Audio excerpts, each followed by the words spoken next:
On va étudier Sichot Haran, comme on a l'habitude, 234. Il y a un Sichot Haran en français?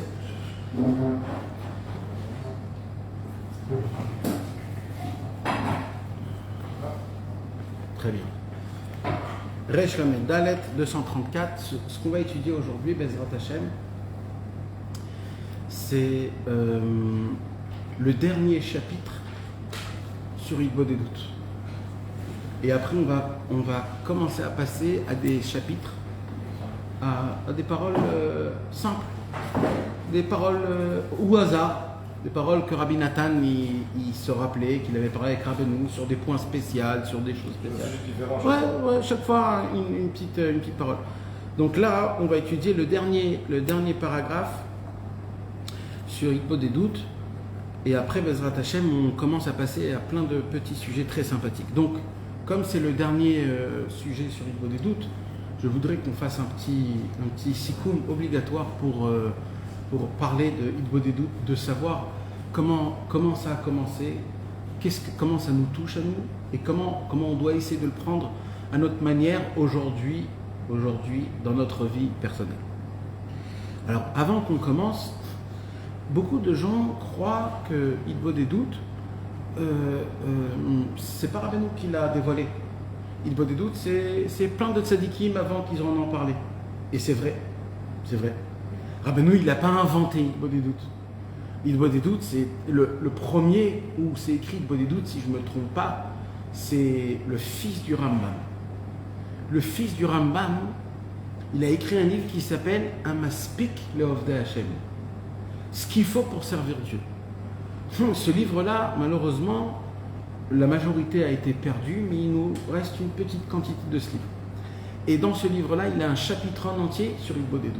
C'est le premier qui parle de Hitbodedut. Et il s'appelait Rabbi Avraham, le fils du Rambam.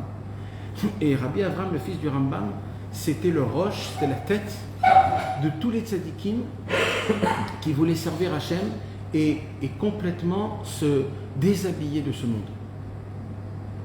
Vous savez, il y a plusieurs genres de Avodat Hashem. Dans une certaine façon d'Avodat Hashem, il y a la personne qui veut donner le guet à ce monde. Se détacher complètement. Ouais. De ne pas avoir aucun lien, aucun contact. Je ne parle pas extérieurement. Ça se peut que la personne, elle va acheter du lait à la macolette, qu'elle va payer les impôts, Je ne parle pas de ça, je parle intérieurement. Un homme qui s'en fout de l'actualité, il ne sait pas c'est qui le président, il connaît pas. Des personnes qui, ils n'ont rien à part la spiritualité, à part Hachem, à part la Torah, à part le service divin, et rien d'autre. L'homme alien. Maintenant, pour faire partie de cette catégorie-là, c'est très compliqué parce que un homme, il est marié, il a des enfants, donc il est obligé de gérer ça en même temps qu'il a donné le guet à ce monde-ci. Le monde est attiré. C'est un travail qui est tout le temps un travail. Mamash, chaque jour, chaque moment, c'est un travail. Comment se détacher de ce monde et d'être totalement attaché à Kadosh Baruch Hu, et ça, c'est un niveau. La Torah ne nous demande pas d'être comme ça parce que c'est pas pour tout le monde, c'est pas donné à tout le monde, pas tout le monde peut le faire. Il y a des gens qui ont très envie de faire ça. Donc, ça, Kadosh Baruch Hu, s'il leur donne l'envie, c'est qu'il a des fois cette capacité ou cette force. C'est bien de le maintenir, de le garder. Mais il y a des gens qui même pas y réfléchissent à ça. Apparemment, ça leur appartient pas, c'est pas pour eux. Alors, Rabbi Avraham, le fils du Rambam, lui, c'était le tzaddik, le roche des tzaddikim de ces gens-là. Des gens qui ont donné le guet à ce monde. Et la première chose, il dit, comment on fait ça avec Hitbodedut? Hitbodedut, le mot, c'est isolement. C'est isolé de quoi? De ce monde-ci. Il dit, le Rabbi Avraham, le fils du Rambam, celui qui fait Hitbodedut, il n'existe pas aucune bonté qui existe dans le monde qu'il ne peut pas avoir. Il n'existe pas aucune sainteté qu'il ne peut avoir. Il n'existe pas aucune perception divine qu'il ne peut pas avoir. Il n'existe pas aucun ce qu'on appelle le Tov, dans ce monde-ci qu'on ne peut pas avoir par rapport avec les Hitbodedut. On ne peut pas, ça n'existe pas. Tout tu peux avoir Hitbod et doute. Ça ressemble à quoi? Il dit Rabbi Avraham, c'est comme les clés, tu sais, les clés où ils ouvrent toutes les clés. Tu sais, dans les écoles. Le patron de l'école, il a la clé qui ouvre toutes les portes. Hitbod et doute, c'est la clé qui ouvre toutes les portes. Alors nous, on a un problème comme ça. Alors on veut avoir une solution sur ce problème. Alors on vient chez le tzaddik, on dit bon, j'ai un problème pour les enfants. Alors il dit ok, Hitbod et doute. Après il dit bon, maintenant j'ai un autre problème, c'est pour la personne. Il dit bah, Hitbod et doute. Après il dit j'ai un autre problème, c'est avec ma femme Shalom Beit. Hitbod et doute. Et j'ai un autre problème pour la santé. Hitbod et doute. Et là tu viens et tu te dis mais il a rien à me dire, ça veut dire il n'y a que ça. Mais ce que tu comprends pas, c'est ça ce qu'il veut dire Rabbeinu. Ce que tu comprends pas, c'est que c'est la clé qui ouvre toutes les portes. Toutes les portes. Hitbod et doute, il y a tout. Plus que ça. Rabbeinu, il nous apprend. Alors je viens à m'expliquer comment ça se fait que Rabbeinu, quand on parle d'Hitbod et doute, toujours on pense à Rabbeinu. Par exemple, si on prend le Chafetz Chaim, il est niftar il y a à peu près 100 ans, 120 ans. Le Chafetz Chaim, il a un livre qui s'appelle Leket Likutei Amarim. Likutei Amarim, c'est son fils, Rabbi Tzvi Cohen, il a écrit des paroles qu'il a entendues de son père.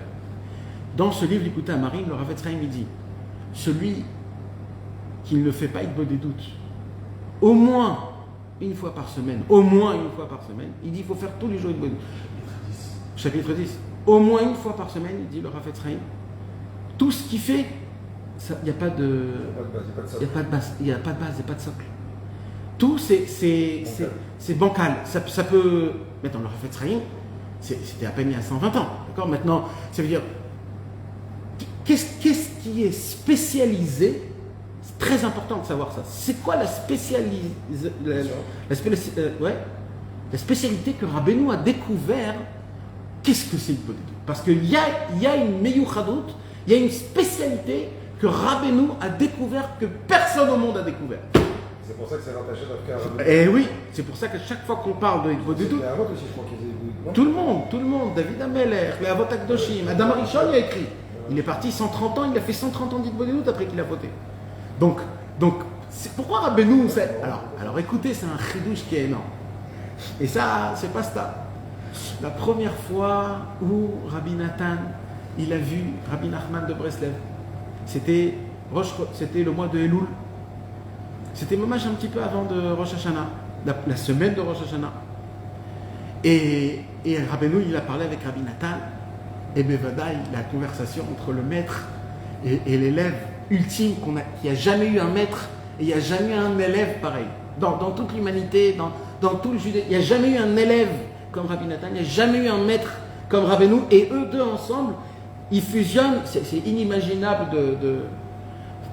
Rabbi Nathan, il commence à raconter un petit peu sa vie à Rabbi Nachman, ses difficultés, son beau-père, la parnassa, sa femme, il n'avait pas d'enfant à cette époque-là. Et ouais, c'était une période qui était très... maintenant, son beau-père voulait lui donner la rabbanoute. Vous savez que son beau-père, c'était le rav de plus de 70 contrées, villages. À l'époque, les villages, c'était des villages remplis. D'être un rav à l'époque, c'était pas comme aujourd'hui, très vite, très simple. On parle d'à l'époque où il y avait Rabbi Levi Yitzhak de Berdichov, il y avait tous les géants. Donc, pour être rav à cette époque, c'était pas... Maintenant, le beau-père de Rabbi Nathan, Rabbi David Tzvi Agadol, lui, il était rav sur 70 comtés. Et il voulait donner ça à Rabbi Nathan. Donc Rabbi Nathan, il avait sur ses épaules une acharayut très très grande. On attendait de lui beaucoup. Et en plein milieu de sa vie, il y a Rabbeinu qui vient, qui se manifeste.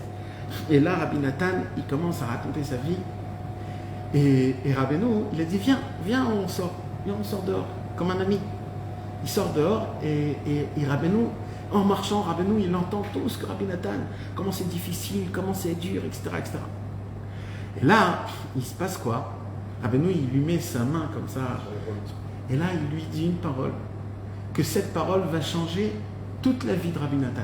Mais pas juste la vie de Rabbi Nathan. Ça va changer le monde. La vision du monde. Pourquoi tu ne parlerais pas à Hachem comme on parle à un vrai ami? Où on peut tout lui dire. Rabbi Nathan, il dit, j'ai entendu le mot, je suis rentré chez moi, et là, j'ai tilté. Là, j'ai compris un chidouche comme il n'y a jamais eu au monde. C'est quoi? Si maintenant, je te mets toi devant la reine d'Angleterre, et je te dis, la reine d'Angleterre, elle peut te donner tout ce que tu veux. Juste assis-toi à côté d'elle et parle-lui. Même si tu vas préparer ton discours, même si tu vas l'étudier, même si tu vas prendre conseil des copains, des amis, le fait que tu te tiens dans le palais royal d'Angleterre et devant la reine avec ses sujets, tu vas trembler. Tu vas être... D'accord? Maintenant, viens, on prend un très grand juge, ou alors un très grand avocat, ou alors un très grand businessman. Fais la même chose, toujours tu auras un petit problème, parce que on n'est pas, on dit en hébreu, Begova et Naïm, on n'est pas le même niveau, on ne se regarde pas dans les mêmes yeux de la même façon. Mais je vais aller pire que là, je vais aller pire que ça. Même le contact. Donc, nous on connaît Hachem, Ael, Agadol, Agibor, Ve'anora, Melech Elion, on connaît Akadosh Baruch Hu, grand, fort et un roi avec des sujets. Donc, moi aujourd'hui, si tu me dis de parler avec un roi, c'est très compliqué. Je ne peux pas m'exprimer, je ne peux pas. J'ai besoin d'un très très grand travail, sinon je ne peux pas. Alors peut-être, je vais considérer Akadosh Baruch Hu comme ils ont découvert les tzadikim un peu plus tard. Qu'est-ce qu'ils ont découvert les tzadikim un peu plus tard? Que Hachem Yitbarach, c'est notre papa. C'est qui nous a découvert ça? C'est Rabbi Akiva. Rabbi Akiva, vous savez, c'est lui qui a écrit ce qu'on dit pendant le mois de Elul et Aseret Yemei Teshuvah, Avinu Malkenu, Chatanu Lefanecha, Avinu Malkenu. C'est qui a écrit cette prière-là? Rabbi Akiva. Rabbi Akiva, il a découvert un nouveau monde. C'est quoi le monde? C'est Avinu. T'es notre père. T'es notre père, notre roi, mais t'es notre père aussi. Donc là, je m'adresse à toi comme ton père, comme mon père à moi. Donc c'est un niveau encore... Mais Rabbeinu, il est venu à la fin de tous les temps et il a vu dans ses yeux que même le contact qu'on a avec notre papa, il n'est pas bon. Les mecs, il n'est pas bon. Nos parents, les pauvres, c'est pas de leur faute. C'est parce que le monde, il a fait comme ça. Mais combien on fait de gaffes avec nos enfants? Combien nos parents ont fait des gaffes avec nous? On a été, on dit en hébreu, sroutim, on a été traumatisés de cris, ou alors le martinet, ou le... Donc aujourd'hui, on n'a pas cette possibilité de s'asseoir avec son papa et de mamache. Il y a plein de choses qu'on ne peut pas dire. Par contre, il y a une chose que ça n'a pas bougé. C'est le copain. Pas l'ami, le copain. Le copain que jamais il te jugera. Et même s'il te jugera, c'est extérieurement comme ça pour te taquiner. Jamais quand on a un problème, tout de suite on voit qui je peux appeler, avec qui je peux parler, peut-être on peut m'aider. J'ai toujours quelqu'un qui peut m'écouter. Ouais. Des fois ça peut pas être toujours le même. Des fois c'est en fonction des sujets. Il y a un copain pour ça. Mais ce contexte-là, de parler avec un copain, vous allez voir qu'il n'a pas bougé. Rabbeinu, quand il a dit à Rabbi Nathan, peut-être parlerais-tu à Hachem comme un bon ami, il a ouvert une fenêtre qui était fermée tout le temps. C'est quoi? C'est qu'il y a une possibilité de parler avec Hachem comme un chaver. De lui dire, Hachem, je suis énervé, je ne comprends pas. Pourquoi il dit Rabbeinu? Pourquoi normalement c'est interdit normalement de parler à Hachem comme un chaver? Normalement tu ne peux pas. Il y a le respect, c'est Akadosh Baruch Hu, alors oui, mais vadaï, dans la mida, on doit garder tout comme il faut. Dans la tfila, dans les kivrei tzadikim, on doit toujours garder un langage qui soit respectueux et je ne peux pas trop me lâcher. Mais le moment où Akadosh Baruch Hu, Rabbeinu, il nous impose et il nous dit, on est obligé tous les jours, d'essayer d'arrêter le train de la vie et de faire stop. Et vous savez, c'est quoi Igbo des doutes, mes amis, en un seul mot? Igbo des doutes, c'est maintenant, je me tourne vers Dieu. La pnia. La pnia, comment se tourner devant Hachem? Le fait que je lève mes yeux et je dis Hachem, maintenant, c'est à toi que je parle. Maintenant, c'est à toi que je m'adresse. Je ne veux pas m'adresser à personne, parce que je sais que de personne je peux recevoir. Et juste ça, ça veut dire que tu parles pas, que tu cries pas. Je ne sais pas, quoi que tu fasses, il me des doutes, c'est je m'adresse à Hachem. Le fait que j'arrête tout, et je commence à me regarder à moi. Maintenant, écoutez bien ce que je vais vous dire, c'est très important. La première question que je dois me poser normalement dans l'Hitbodedut des doutes, c'est quoi? C'est, est-ce que je suis proche de Dieu? C'est la première question qu'il faut se poser. Est-ce que je suis proche de Dieu? Est-ce que j'ai fait quelque chose pour ça? Est-ce que je me suis éloigné de lui? Est-ce que Dieu est proche de moi ou est-ce que moi je suis proche de lui? Alors, c'est ça la question en vérité. Alors, moi, je pose une question tout de suite directement, proche de Dieu.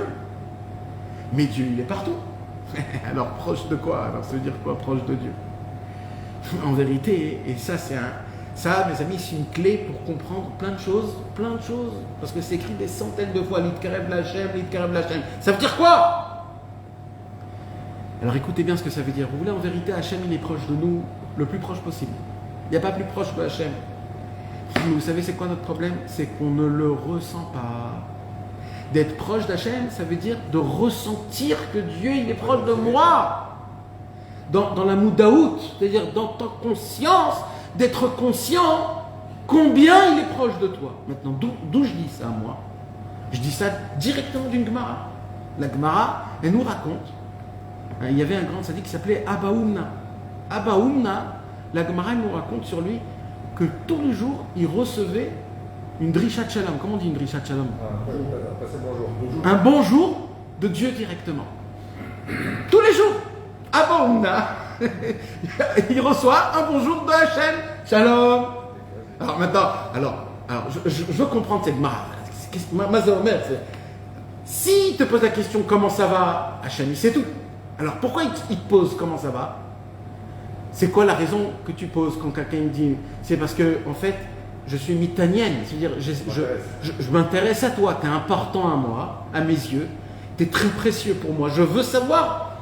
Pas parce que je ne sais pas. Je veux t'entendre. Je veux que tu saches que moi, tu m'intéresses. Que je t'aime. Que tu es important à mes yeux.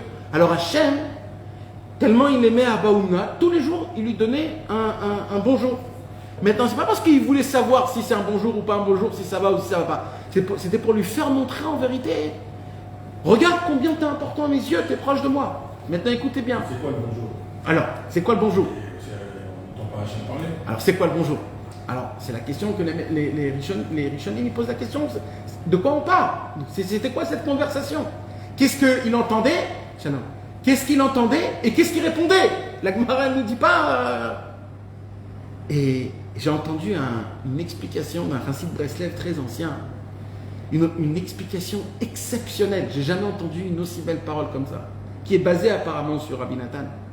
Il disait, c'est pas qu'il entendait une voix dans le ciel en lui disant Shalom Aleichem. C'était pas ça, c'est pas ça le pshat. C'est quoi le pshat? Il disait, c'est qu'il avait la sensation dans son cœur tellement proche, Dieu il était proche de lui, qu'il ressentait tous les jours comme si que Dieu lui disait bonjour, je suis là, t'es important pour moi. Il avait cette sensation le plus forte possible. C'est ça que ça veut dire qu'il recevait une.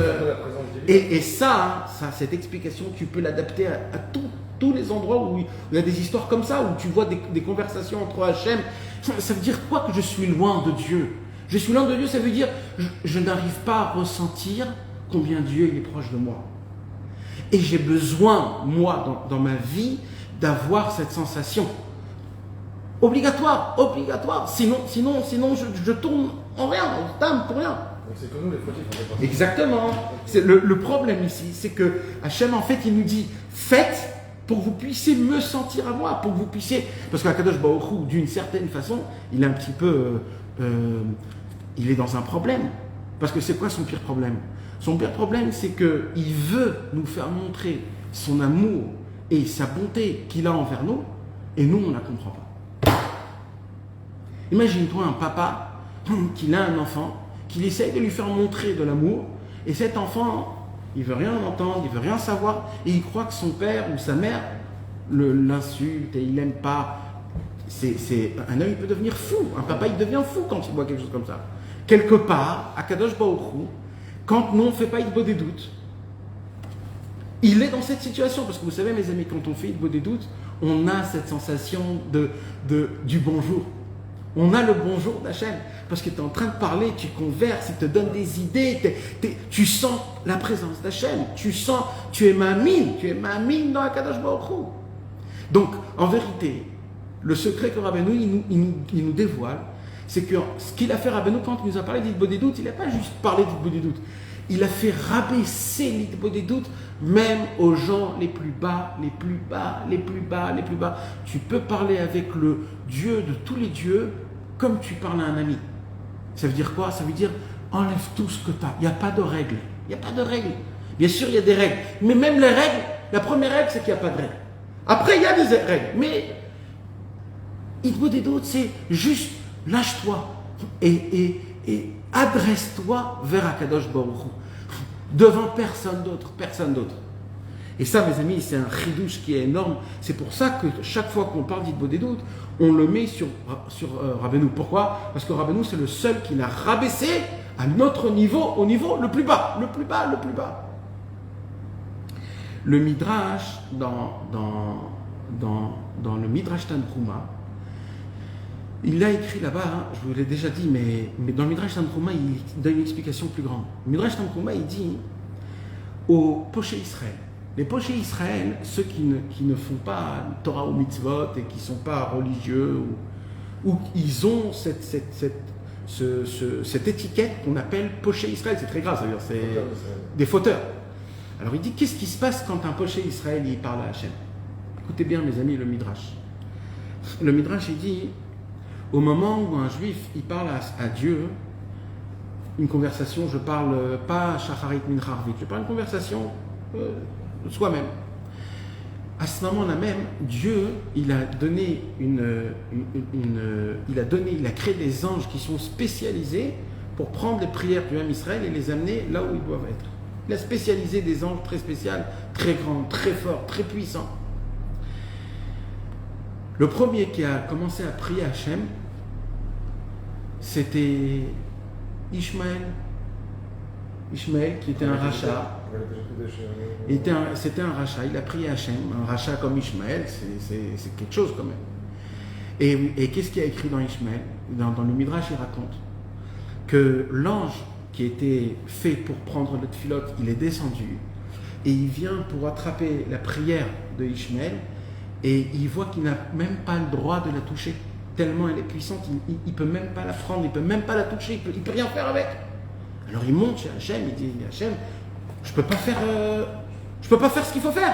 Je ne peux même pas toucher une prière qui sort de la bouche de quelqu'un, le petit homme, un homme qui est la création la plus basse, la plus rustre, la plus horrible, la plus humaine possible qu'il y a dans le monde, qui parle à quelque chose de plus spirituel possible, au Dieu de tous les dieux.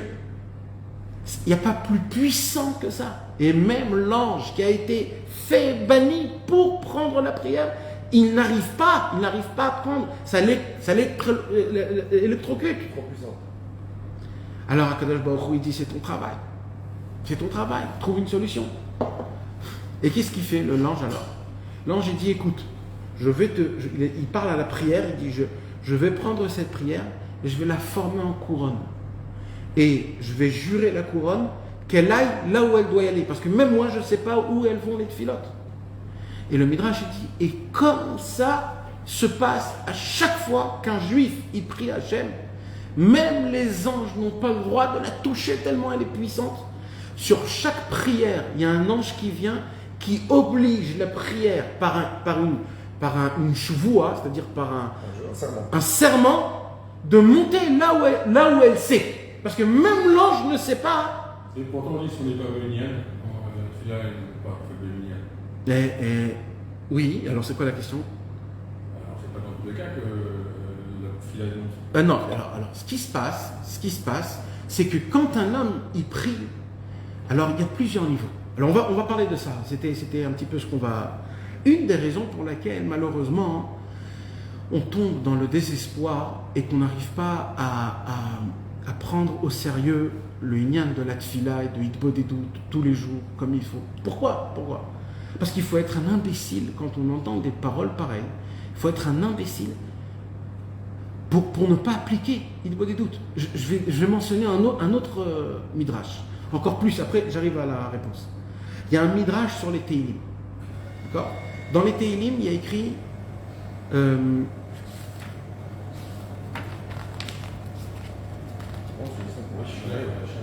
Ishmaël, c'était. Catastrophe de catastrophe. Il y a un passouk dans les Tehillim. Non. Dans le psaume 68. Dans le psaume 68. Hein? Dans le psaume 68, il est écrit Im tishkevun ben sfataim. Le Midrash sur le Tehillim, il dit comme ça. Akadosh Baruch Hu a créé un ange qui est tout petit, de 1 cm. 1 cm. Cet ange-là, il est où? C'est où qu'il se maintient? Il se maintient entre les lèvres. Tout le temps. C'est quoi son travail à lui? C'est au moment où un juif, il commence à prier, son travail à lui, c'est de monter dans le ciel et de dire à Hachem, Hachem, un tel fils d'un tel, il prie. Et pourquoi il doit lui dire ça? Pas parce que pour que Dieu l'entende. Dieu entend toutes les prières sans aucun. C'est parce que Akadosh Baruch Hu lui a dit, je veux embrasser les lèvres au moment où un homme il fait sa prière. Au moment où un homme s'adresse à Akadosh Baruch Hu, à ce moment-là même, il y a Akadosh Baruch Hu, il l'embrasse. Donc, imagine-toi un petit peu de quoi on parle. C'est-à-dire, de quoi on parle. Hachem, c'est pas quelque chose qu'on a inventé. Ça existe réel, c'est mamage, c'est réel. C'est une vérité qui est absolue. Il a créé le monde en entier, les astres, et le cosmos et tout.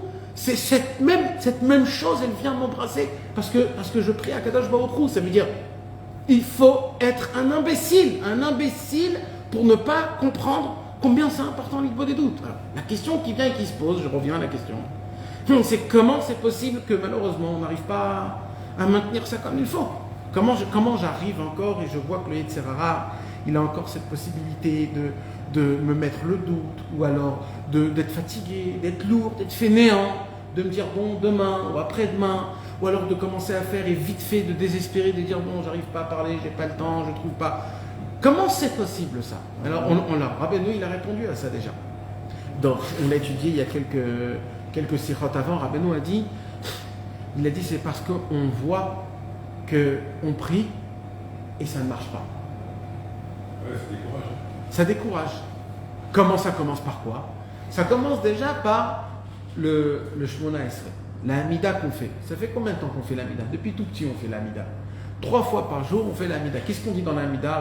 Refaenu, Atachonen Ladamda, Ashivenu Bitshuva, Shma Kolenu. On demande tellement de choses et on se dit, on ne voit pas qu'il y a quelque chose qui se passe. On est ma'amine qu'il se passe quelque chose. On est ma'amine un petit peu, on a la foi que ça se pourrait qu'il devrait se passer un paquet de choses pas bien et que grâce à ça, ça m'a enlevé. Mais quand même, ça veut dire il y a quand même des fois où tu te dis je vois pas que ça marche. Ça veut dire il y a un problème. Ça c'est une chose. Deuxièmement, les fois où vraiment tu as prié, Rabbeinu il a dit et ça a marché. Rabbeinu il dit le Yetzer Hara, il a un chayal, il a un soldat qui lui appartient à lui, c'est de nous faire oublier toutes les fois qu'Akadosh Baruch Hu nous a répondu. Donc déjà on a un problème, c'est qu'on se rappelle que des fois où on a prié et on n'a pas été reçu. C'est déjà un problème. Toutes les fois, parce que mes amis, obligatoirement, c'est obligé qu'il y a eu des fois où on a prié, Hachem nous a aidés. Plein de fois on a vu des choses où même s'il ne nous a pas aidés dans le concret, il nous a aidés dans l'ensemble, où ça a été plus facile, où les problèmes ils se sont arrêtés, il y a une autre chose qui a commencé. Ça veut dire, malheureusement, on n'est pas là, on ne regarde pas et on n'apprécie pas, malheureusement, tous les cadeaux qu'Akadosh Baruch Hu nous donne. Parce qu'il y a un Yetzer Hara. Hein? Je pense qu'il disait qu'on devrait les écrire. Ben Nahon, pour remercier Akadosh Baruch Hu. Ça fait partie des remerciements qu'on est obligé d'en parler. Et de raconter aux amis, Saprou Bagoim Kevodo, il y a écrit. Saprou Bagoim Kevodo, raconter dans le monde le Kavod d'Hachem, comment il était là, comment il était avec toi, comment il t'a aidé, comment il t'a. Mais, mes amis, ce qui se passe, c'est une autre chose. Il dit Rabbi Nachman de Breslev, vous avez raison de penser comme ça, parce que quand on ressent qu'on n'est pas entendu, alors on arrête de prier. Même si, par exemple, tu viens dans un moment spécial, chez un très grand riche, où on te promet que si tu vas parler à ce riche, il pourra te donner une somme d'argent. D'accord. Toi, tu as tout fait comme il faut. Tu as les papiers, tu as le discours, tu as l'habit, tu as tout fait comme il faut.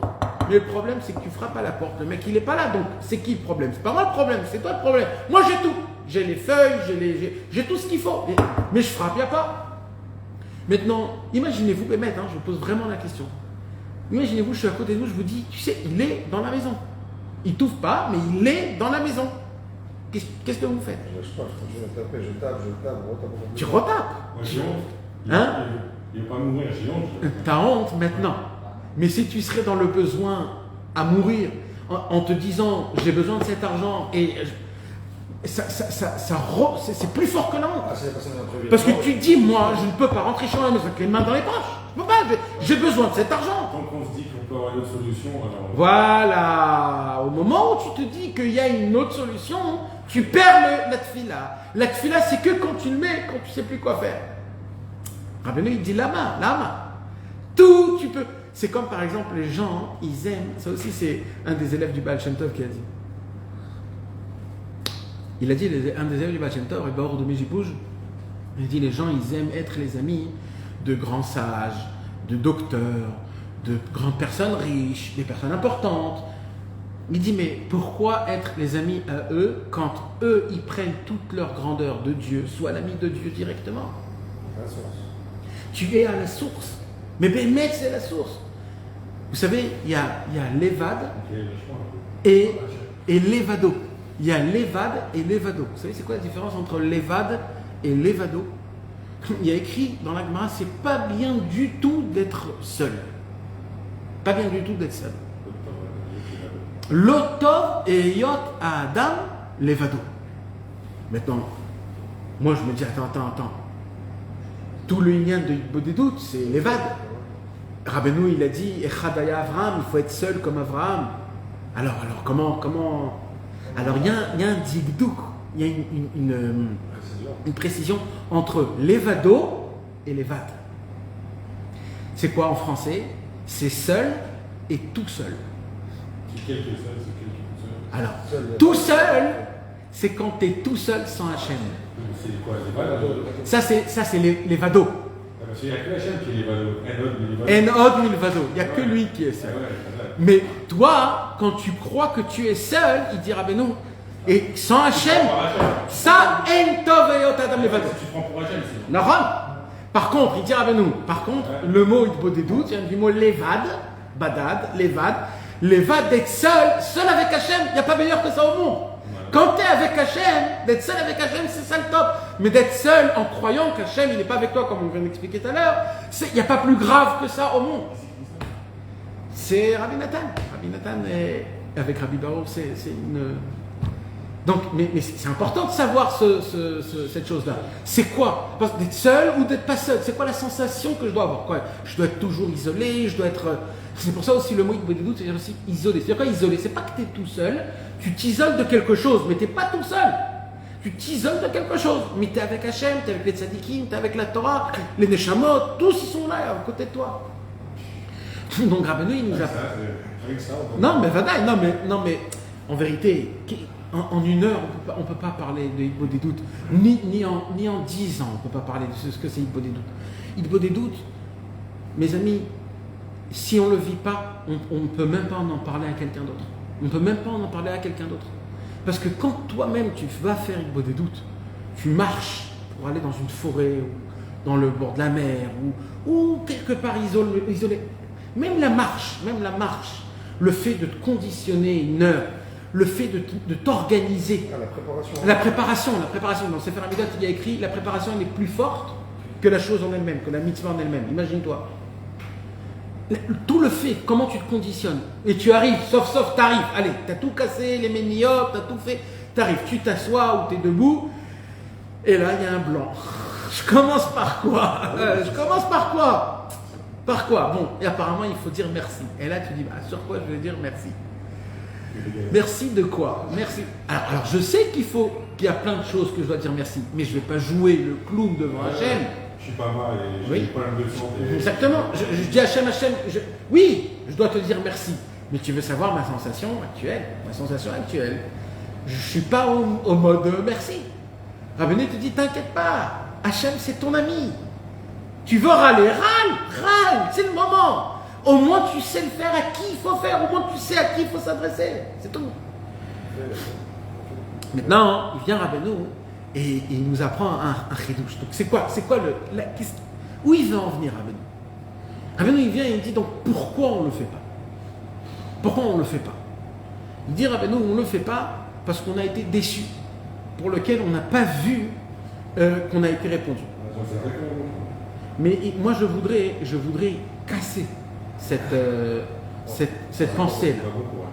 Alors, non, mais c'est pas du courage qu'il faut avoir. C'est du émet. Moi, je vais te dire ce que je me dis à moi-même. D'accord? C'est quoi notre problème? Vous savez, c'est quoi notre problème?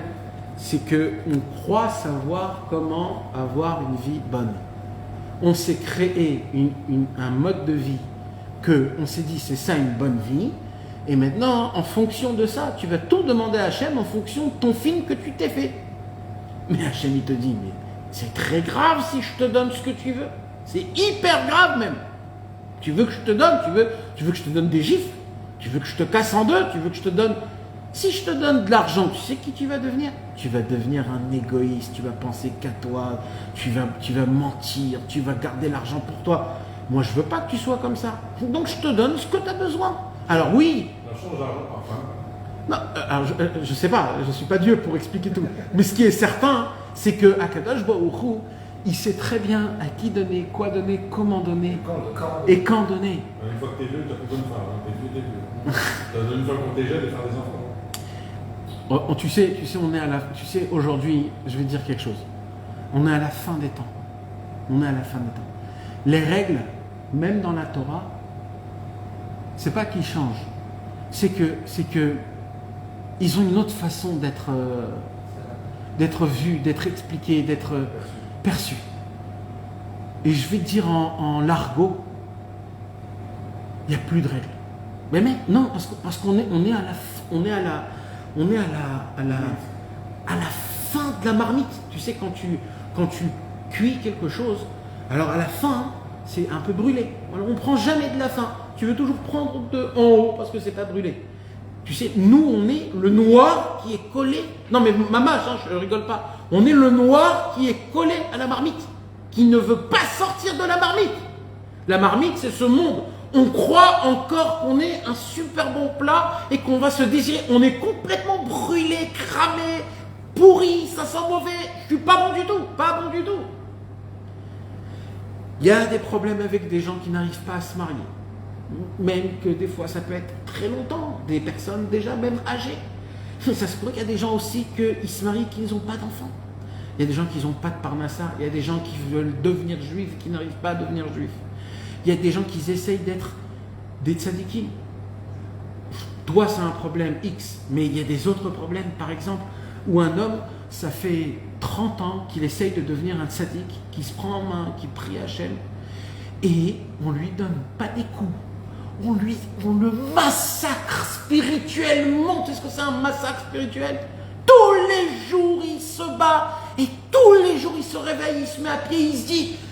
Aujourd'hui, je vais devenir un tzaddik. Et tous les jours, il se prend un uppercut, il tombe, c'est fini. Le combat est fini. Tu sais, qu'est-ce qui arrive à un homme comme ça après 30 ans, 40 ans? Il devient fou. Mais attends, on devient fou. On devient malade. Mais un homme qui n'abandonne pas parce qu'il a Rabbeinu, c'est ce qu'il devient. Il devient fou. Parce que il tombe, il doit se remettre. Il retombe. On lui prouve qu'il n'est pas fait pour. On lui prouve qu'il n'est pas là. On lui prouve que c'est un nul. On lui prouve que c'est un puant. Et lui, il doit se dire, je mets tout ça de côté. Je me prends en main. Je reprends dès le début. À Kol Besséder. Et encore. Ça, je vais vous dire quelque chose. Ça n'existait pas, ce genre de problème à l'époque. Où on se mariait pas. Où il y avait des problèmes. Les enfants, les problèmes des enfants. Vous n'avez pas encore, vous, des enfants de l'âge imbécile de 17 ans et 15 ans et tout ça. Mais tous les enfants dans le monde Haredi, dans les religieux, pas religieux, comment ils tournent en racaille, comment ils tombent. Des enfants qui sont nés Bigdoucha, des Tahara, avec des pensées d'Oshot, qu'ils ont dû manger cachère toute leur vie, qu'ils n'ont jamais vu quelque chose de mauvais, ils n'ont jamais entendu une voix de femme, ils ont jamais vu des films. Et tu vois que c'est même, il tourne complètement, il coupe les péotes, il fume de la drogue, il tourne dehors. Et tu te dis, mais alors à l'époque, on disait ils ont reçu une mauvaise éducation. C'est les anciens de l'éducation des enfants. Mais aujourd'hui, tu ne peux plus dire ça sur les enfants parce que tu vois des avrichim, des gens qui prient avec Yirat Shamayim, tout, la mère, et les enfants, tu sais pas, il n'y a aucune explication. Internet, comment ça rentre dans ta vie, dans ton lit, ça devient une conversation que tu parles avec ta femme. On n'est pas dans une situation qui est au top, il faut le savoir. On est les derniers guerriers. On est la dernière ligne. Tu sais qui on est? Je vais te dire qui on est. Akadosh Baruch Hu, il a envoyé tous ses chayalim, tous ses soldats. En premier, il a envoyé les généraux, les capitaines, les maréchals.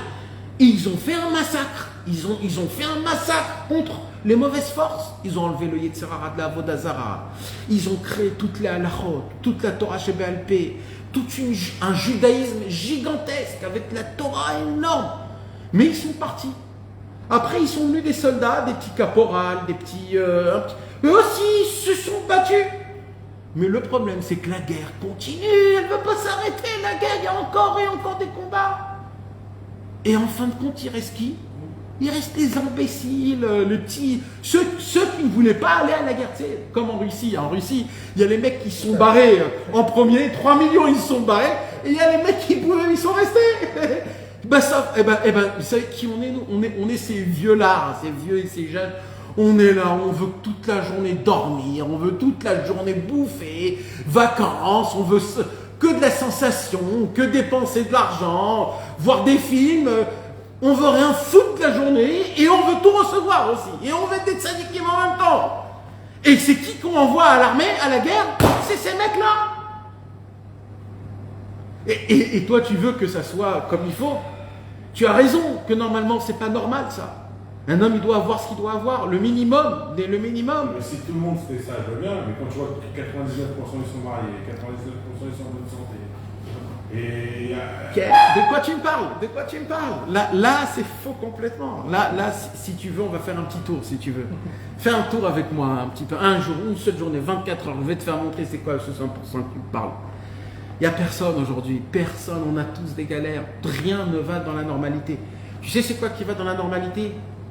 C'est quand tu roules, quand tu n'es pas droit, quand tu n'es pas un homme honnête. Quand tu n'es pas honnête, quand tu es un menteur, un voleur, là ça marche. Tu sais pourquoi ça marche? Parce que ce monde, il est menteur, il est rouleur. Donc, tu veux réussir dans un... Sois comme lui. Et plus tu seras un menteur, un voleur, plus tu auras de l'argent et tu seras connu, respecté et important. C'est pour ça que moi, quand on parle de grands tzadikim aujourd'hui, moi, ça me fait rien. Parce que moi, je me dis, ils sont connus dans quel monde, ces tzadikim-là? Dans un monde comme ça? Dans un monde où c'est le menteur qui est le patron? Où c'est le rouleur qui est le patron? Dans un monde pareil, moi, ça me fait rien quand on dit, lui, c'est le Gdolador et lui, c'est le Gdolador. Moi, faites-moi montrer un tzaddik qu'on parle beaucoup contre lui. Qu'il n'est pas reçu dans ce monde-ci, qu'on dit que ses paroles, ils ne sont pas comme il faut. Un mec comme ça, là je me pose des questions. Là je me dis, oulala, peut-être il y a un truc là. Quand Rabbeinu il a parlé, quand Rabbeinu il a commencé à dévoiler ses paroles, et qu'il a commencé à raconter les Sipurim Massiot, ils l'ont pris pour un fou. Ils ont dit, mais c'est qui ce mec? Il a à peine 30 ans. Tous les tzadikim là de Mourim, ils étaient vieux, 60, 70, 80, 90. C'est qui ce mec de 30 ans qui dit j'ai tué le Yetzer Hara à 20 ans? C'est qui dit j'ai la réparation du Gamabrit? Tu lui dis psaume, c'est terminé, je le jure devant un Sefer Torah, devant deux témoins. Mais qui tu es, d'où tu sors? Comment tu t'avances? Tu peux lire s'il te plaît la Sira 185 du Sira Taral? Je pose une petite parenthèse, une petite question. Tu disais tout à l'heure, qui dit qu'on doit recevoir, qui dit que c'est bon pour moi? Donc quand je dois demander quelque chose, par exemple aujourd'hui, je suis en train de demander par exemple, ça fait 2 ans que je cherche une maison pour déménager, parce que j'ai construit la maison. Je ne sais pas comment demander. Mais je n'ose pas dire, Dieu, fais-moi avoir une maison. Alors, est-ce que c'est plutôt dans le sens, Dieu, si c'est bon pour moi, fais-moi trouver le bon truc, sinon, tu vois, comment formuler les demandes? On va demander une belle maison, une belle femme. Non, mais est-ce que je dois demander en mode route pas, genre, je veux ça, et même si c'est pas bon pour moi, quoi? Non, il faut avoir une tenue quand tu demandes. C'est-à-dire comment? Je vais t'expliquer. Je vais te raconter une histoire avec Rabbi Israël Cordonner. Je l'ai déjà raconté. Rabbi Israël Cordonner, il était dans l'hiver ukrainien. L'hiver ukrainien, c'est un hiver très compliqué. Et Rabbi Israël Cordonner, quand il habitait là-bas en Ukraine, il était très très pauvre. Et il n'avait pas de manteau. Donc, quand tu n'as pas de manteau en hiver ukrainien, en plus pour un chassid Breslev qui fait de bodédoute la nuit dans la forêt, tu es dans un vrai pétrin. Alors, un jour, on a entendu Rabbi Israël Cordonner, en pleine nuit de bodédoute, demander à Hachem, en lui disant comme ça, Hachem, Ribono Shel Olam, regarde. Moi, j'ai besoin d'un manteau. J'ai besoin d'un manteau, il fait froid. J'ai besoin d'un manteau. Si toi, tu crois que j'ai pas besoin de manteau, je suis mécabel. Mais il faut que tu me fasses rentrer dans ma tête. Il faut que je le comprenne que j'ai pas besoin. Mais tant que tu m'as pas donné cette conscience-là, pendant ce temps-là, envoie-moi le manteau. Mais ou tu me donnes du date que j'ai pas besoin de manteau, ou tu me donnes le manteau, mais ne me laisse pas comme ça. Là, ça, c'est un homme qui se remet totalement à Kadosh Baruch Hu. C'est-à-dire, il ne le laisse pas. Toi, tu dois te poser la question, j'ai besoin d'une maison. Donc toi, tu dois te dire, Hachem, pourquoi d'abord tu as besoin d'une maison? Tu dois te poser cette question, non, toi-même. Ouais. Pourquoi? Déjà, tu as besoin, tu n'as pas besoin, tu veux changer, tu veux pas changer. Déjà, en fonction de ça, tu vas découvrir que c'est des sensations personnelles de toi et de ta femme. Et là, tu vas dire, Hachem, peut-être change ma sensation, parce qu'au moment où tu changes ma sensation, ce serait ok. Ouais. Ou alors, fais-moi trouver une maison. Mais je ne peux pas rester dans les deux. Peut-être je dois apprendre quelque chose de la situation que je suis entre les deux, quelque chose. Alors fais-moi apprendre cette chose-là, Hachem. Donne-moi de la force, donne-moi de la émouna, donne-moi du courage. Aussi, quand on demande à Hachem, normalement, il faut demander d'arrêter complètement le problème. J'ai un problème, Hachem, enlève-moi ce problème. Mais il y a une prière plus forte que ça. Plus forte que ça. Tu sais, c'est quoi? Pas dire Hachem, enlève-moi le problème. Hachem, donne-moi le courage, la force et la foi de passer le problème. De rentrer dedans et d'en sortir. Avec toi. Gam qui est l'air begetz al mavet, lo irara. David Ameler, il n'a pas dit sauve-moi de Shaoul, sauve-moi de Achitophel. Il a dit quoi? Il a dit Hachem, quand je vais marcher dans les routes de la mort, juste sois avec moi. Qu'est-ce qu'on a dit? Sois avec moi, ça veut dire quoi? Je ne vais pas contourner, mais je vais être avec toi. Ça veut dire quoi, d'après ce qu'on vient d'expliquer au tout début du cours? C'est que David Ameler, il voulait Hachem, il est toujours avec lui. Toujours il est avec nous, Hachem. Alors c'est quoi qu'on a expliqué tout à l'heure? De ressentir qu'il est proche de moi. Parce que quand tu ressens qu'il est proche de toi, tu es le plus fort du monde. Alors, donc encore, tu comprends, c'est quoi la prière? La prière, c'est donne-moi de la force, du courage et de la foi pour rentrer. Mais vadaï, c'est les vieux qui disent Hachem, moi je suis fatigué, enlève-moi ce problème. C'est les vieux. Mais nous on est des combattants, les gars. Ouais, mais on est des combattants. Vous savez, mes amis, si on a eu le mérite de connaître Rabbi Nachman, de connaître un petit peu, d'écouter un petit peu, d'entendre un petit peu les paroles de Rabbi Nachman, c'est pas pour rien. C'est que Hachem nous a choisis. Il nous a dit, toi, pour moi, t'es un caporal. Un autre qui ne connaît pas, il ne peut pas être un caporal, il ne peut pas lui rien faire. Alors on le laisse de côté. Mais vous, que vous avez des connaissances, vous êtes obligé de savoir que vous faites partie de l'armée de Rabbeinu. Rabbeinu, c'est lui le patron, et il envoie. Et nous, on ne doit pas se rabaisser, on doit se dire j'ai les forces, j'ai les épaules, j'ai sur qui m'appuyer. Et avoir la émouna, de continuer, d'avancer, un marteau-piqueur. Écoute, regarde la Torah 185, lis-la à voix haute et chaque mot, regarde chaque mot. Rabbeinu disait qu'il connaissait la racine de chaque âme du peuple d'Israël. Attends, pardon, c'est pas celle-là.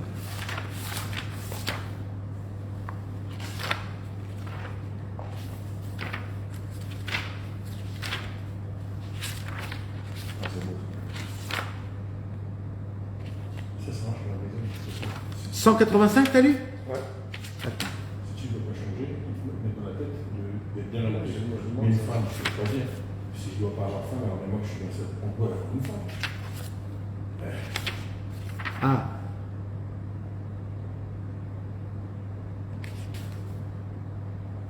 Alors attends, c'est en plein milieu de la 185. Elle est longue. Ouais. Ici. Regarde maintenant ce que... Écoute, là ce que tu vas lire.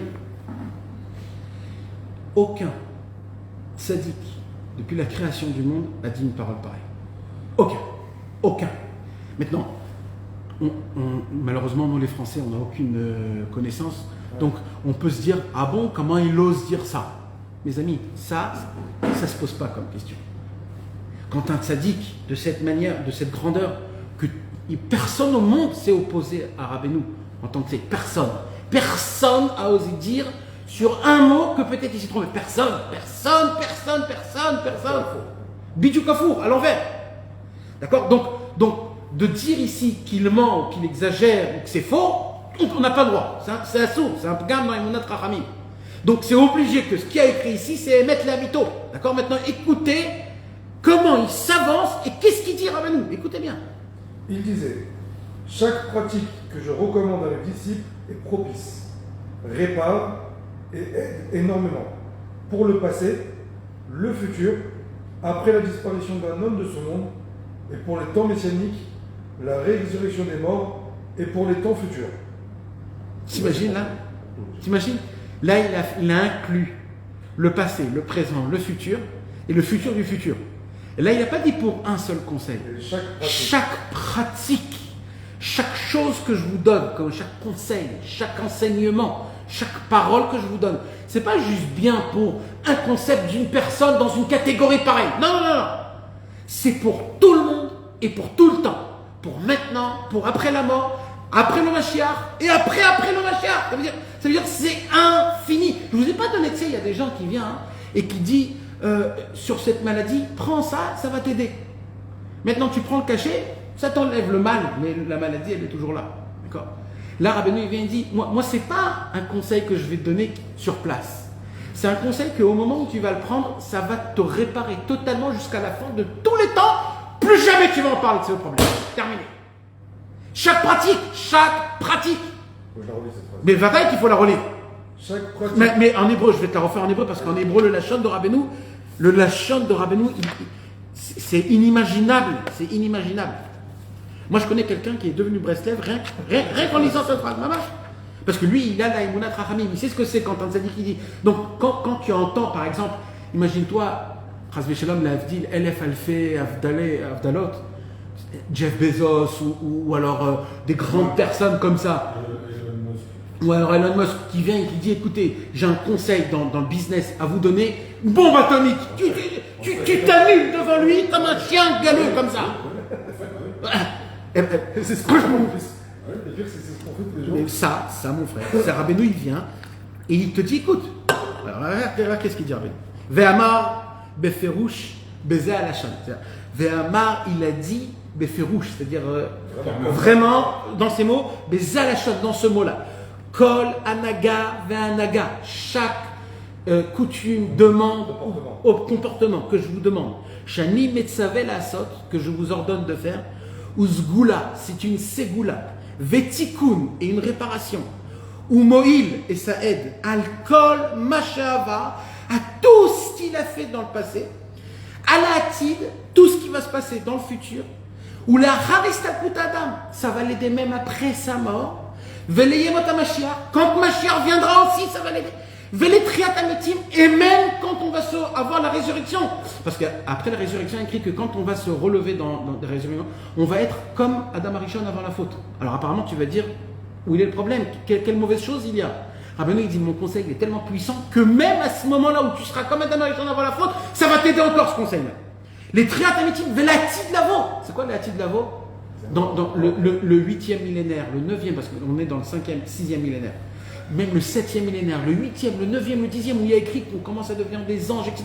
Où personne ne sait ce que c'est. Rabbeinu, il dit mon conseil, il va jusqu'à là-bas. Tous mes conseils. Mais à qui on a affaire? À qui on a affaire, les gars? Le premier conseil que Rabbi Nathan a entendu de Rabbeinu, c'est parle à Hachem comme un ami. ouvre-toi à lui, ouvre-toi, c'est que à lui qu'il faut passer. J'ai quelque chose que peut-être qu'il y a beaucoup de gens qui sont comme moi. Le fait de dire qu'il faille 1 heure, ça bloque. On nous dirait, parle à Hachem comme un ami, dis ce que tu as sur le cœur, et bien sur le cœur, je peux parler 4 minutes, comme 28 minutes, comme 14 minutes, comme 57 minutes, mais de dire 1 heure, moi, mon cœur, il ne va pas jusqu'à 1 heure. Ok, alors, toi, ce que tu dois faire, c'est enlève ta montre. Des petits petits d'arriver à 1 heure. Pourquoi arriver à 1 heure? Mon cœur, il faut que je fasse 1 heure. Enlève ta montre et fais ce que tu fais. Ah. J'ai dit la première règle de Hitbo des doutes. La première règle d'Hitbo des doutes, c'est qu'il n'y a pas de règle. C'est la première règle. Bien sûr qu'il y a des autres règles. Voilà. Mais d'abord, s'il y a quelque chose qui te bloque, tout le but, c'est que tu ne bloques pas. L'Hitbo des doutes, c'est que tu ne bloques pas. C'est ça le concept. Donc s'il y a quelque chose qui te bloque, l'essentiel, c'est pendant 1 heure, tu vas t'isoler. Tu vas t'isoler, tu vas t'arrêter, tu vas te... C'est ça l'essentiel. C'est d'abord... Si tu arrives à faire ça, après, et dans ton Hitbo, dis à Hachem, aide-moi s'il te plaît à faire une petite heure, comme ça je veux faire une petite heure pour toi, Ribbono Shel Olam. Il faut prier pour ça. Ben vadaï qu'il faut prier. Tu crois que moi je fais 1 heure et que c'est facile pour moi de faire 1 heure? Mais moi je sais, je me dis, je m'isole, je m'isole 1 heure. Je me dis, même si je fais rien. Même si je fais rien. Je suis là et je pense à Hachem. Tu te consacres à lui. Moi, je pense à Hachem toute la journée. Non, mais c'est plus pas... que 24 heures. Non, mais c'est... Oui, mais même moi, même nous tous, tout le monde, mais vadaï. Ah, mais vraiment. Mais moi aussi, je te dis vraiment. Moi aussi, c'est vraiment. Je suis pas impliqué dans le business. Non, mais moi aussi, j'étudie toute la journée. C'est pas ça le Inyan. C'est quoi le Inyan? C'est quoi de penser à Hachem vraiment? C'est tant que, tu sais, Rabbi Nachman, il dit comme ça dans Hitbo des doutes. Il dit, si tu peux, fais pas Hitbo des doutes là où il y a beaucoup de monde dans la journée. Par exemple, s'il y a un endroit, par exemple, où il y a beaucoup du va et du vient dans la journée, va pas là-bas faire Hitbo des doutes. Même si le soir il n'y a personne. Même si le soir il n'y a personne. Encore une fois, c'est une règle, mais il n'y a pas de règle. Mais c'est... Pourquoi il dit Rabbeinu, pourquoi? Il dit parce que les gens ils ne savent pas. Mais toutes les pensées de business, de où je vais, ça reste dans l'air. Toi, la nuit, tu vas venir dans cet endroit, tu vas être préoccupé de ce qui se passe. C'est vrai qu'on pense à Hachem toute la journée, on est proche de lui, on lui parle toute la journée. Mais on est dans un monde où il y a le va et le vient. Il faut s'isoler, se mettre... Oui, mais à Paris, on va dans les boîtes, dans les boîtes Boulogne, il faut pas y aller alors. Alors là-bas, alors, il faut aller... il faut aller dans des endroits où il n'y a pas de gens. Où il n'y a pas de gens même dans la journée. Pas dans des petits... sous un arbre. Ou alors dans une petite... dans un petit... Tu rentres un peu profond. Je ne sais pas en France comment ça fonctionne, en France, je ne sais pas. Mais par exemple, en France, tu peux par exemple trouver une synagogue dans un Ezrat Nashim. Il n'y a personne. Dans des Ezrat Nashim, là où il y a des femmes, là où il y a le truc des femmes. Là-bas, tu peux rentrer. Tu es tout seul. C'est là-bas où Rabbi Nathan il a commencé à faire sa première Hitbo des doutes. Il a pris les Teilim dans la Ezrat Nashim, il a pleuré Hachem, il a pleuré Hachem. Tu peux te trouver des petits endroits comme ça, tu comprends? En France c'est compliqué parce que c'est rempli de niouf et de débauche et de sexualité que on ne sait pas ce qui se passe dans des boîtes Vincennes, toutes ces choses-là. Mais par exemple ici en Israël, c'est mieux d'aller au bord de la mer où il n'y a personne, dans une forêt, ou au désert. En Israël, on a le désert. Je ne sais pas si vous savez, mais de faire Hitbo des doutes dans un désert, c'est toute une autre dimension complète. Pourquoi il n'y a pas les bringards qui chantent et qui parlent? Ouais, il y a des petits, parce que le désert, ici en Israël, il y a des petites... ça pousse des épines, ils sont pas, c'est des épines comme ça, c'est pas le sable jaune habituel. Mais l'essentiel, c'est le fait de s'isoler, c'est une autre perception avec Hachem. C'est bien pour parler. Alors écoute, si ça t'aide, moi il y avait une grande période où je prenais Ishtaprut HaNefesh. Comme Ishtaprut HaNefesh, ça part sur Hitbo des doutes, j'ouvrais, je voyais un conseil, je parlais de ce conseil à Hachem, et comme ça, de ça, je commençais à... Voilà, Hachem aide-moi à faire comme ça, Et ben, mettre ça aide. Des fois, ça te casse tout, c'est des moments, c'est des périodes. Des fois, tu as besoin, des fois, tu n'as pas besoin. Rabbeinu, on l'a étudié le cours dernier, Rabbeinu, il a demandé à quelqu'un de faire 2 heures de Hitbo des doutes. 1 heure de préparation et 1 heure.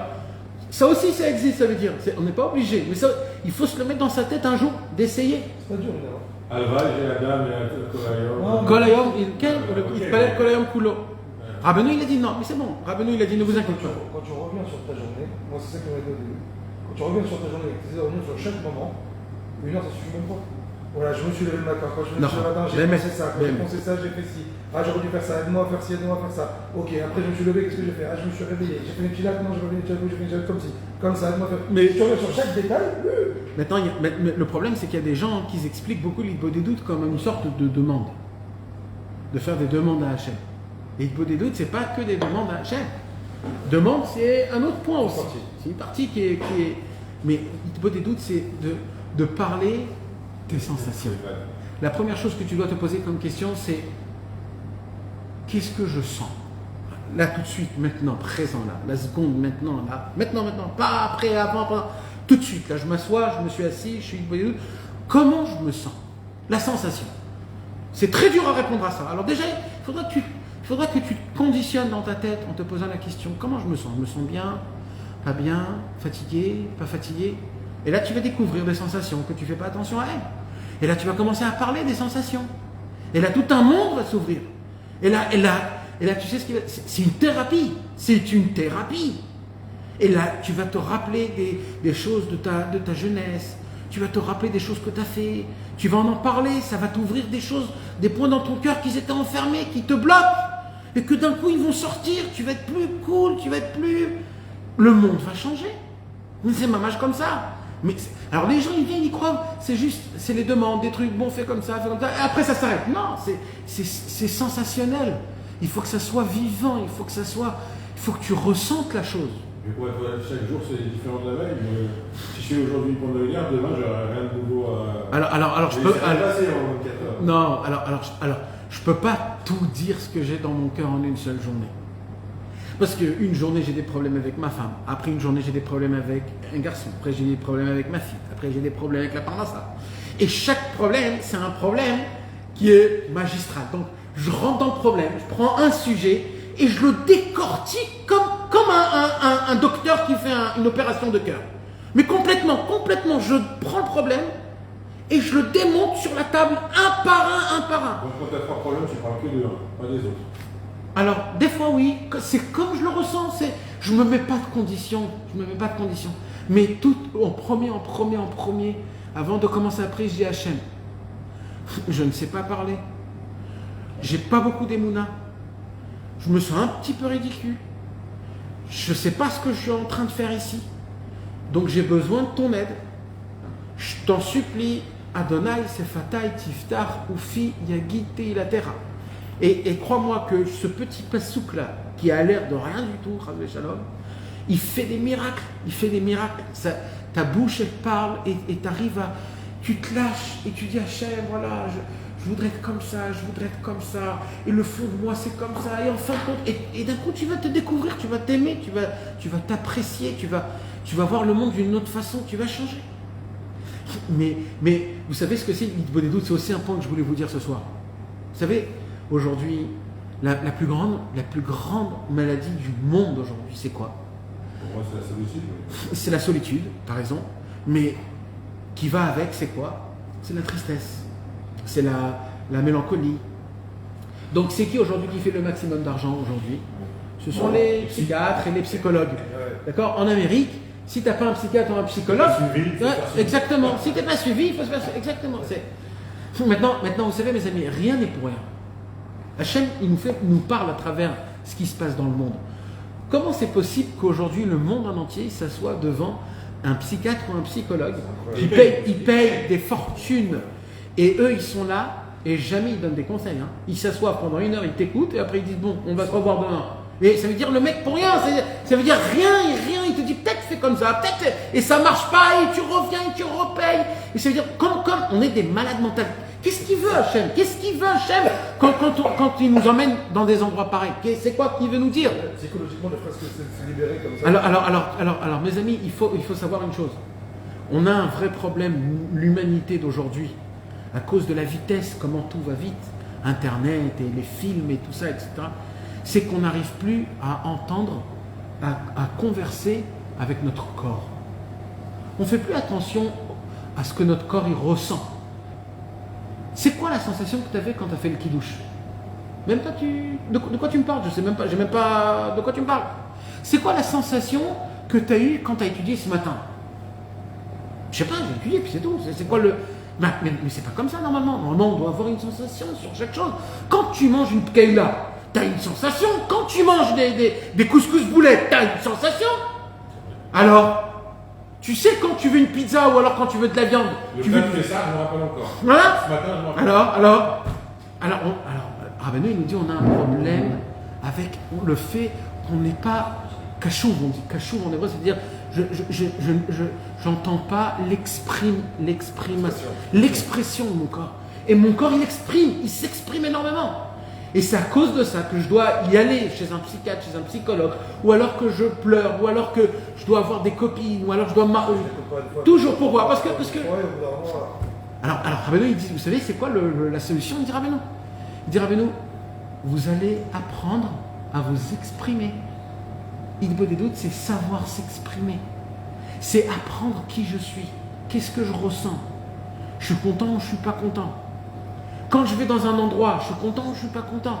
J'y vais parce que c'est lui qui m'a demandé ou c'est parce que c'est moi qui a décidé? Je le fais pour moi ou pour lui? On ne sait même pas ce qu'on fait quand on fait, si on le fait pour quelqu'un d'autre ou pour soi-même. Après, quand tu n'arrives plus à le faire, tu te dis pourquoi j'arrive plus à le faire? Pose-toi déjà pourquoi tu l'as fait depuis le départ.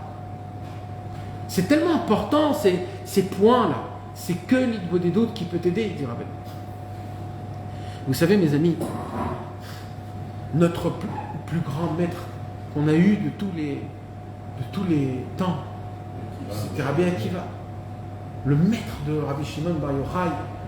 Presque quand Moshe Rabbeinu, il a vu Rabbi Akiva, même Moshe Rabbeinu, il était... il était bouleversé de Rabbi Akiva. Il ne comprenait pas un seul mot de la dracha de Rabbi Akiva. Tu t'imagines, Moshe Rabbeinu, il ne comprend pas la dracha de Rabbi Akiva.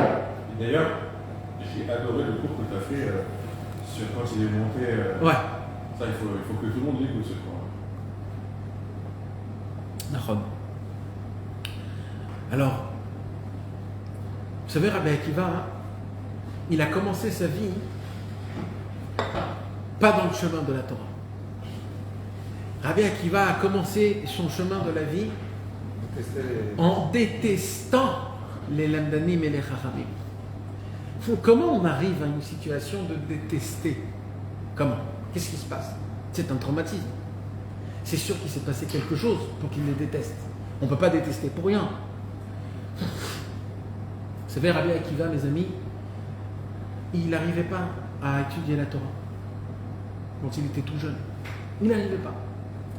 Et les chachamim de son époque, ils sont venus, ils lui ont dit, toi, t'as rien à faire ici, jamais tu pourras étudier la Torah, va labourer, c'est mieux pour toi. Rabbi Akiva, il est allé d'un endroit à un endroit, et à chaque fois, les chachamim de l'époque, ils venaient, ils lui disaient, t'es pas fait pour ça. Tu peux pas être un lamdan, tu peux pas étudier la Torah, tu peux pas.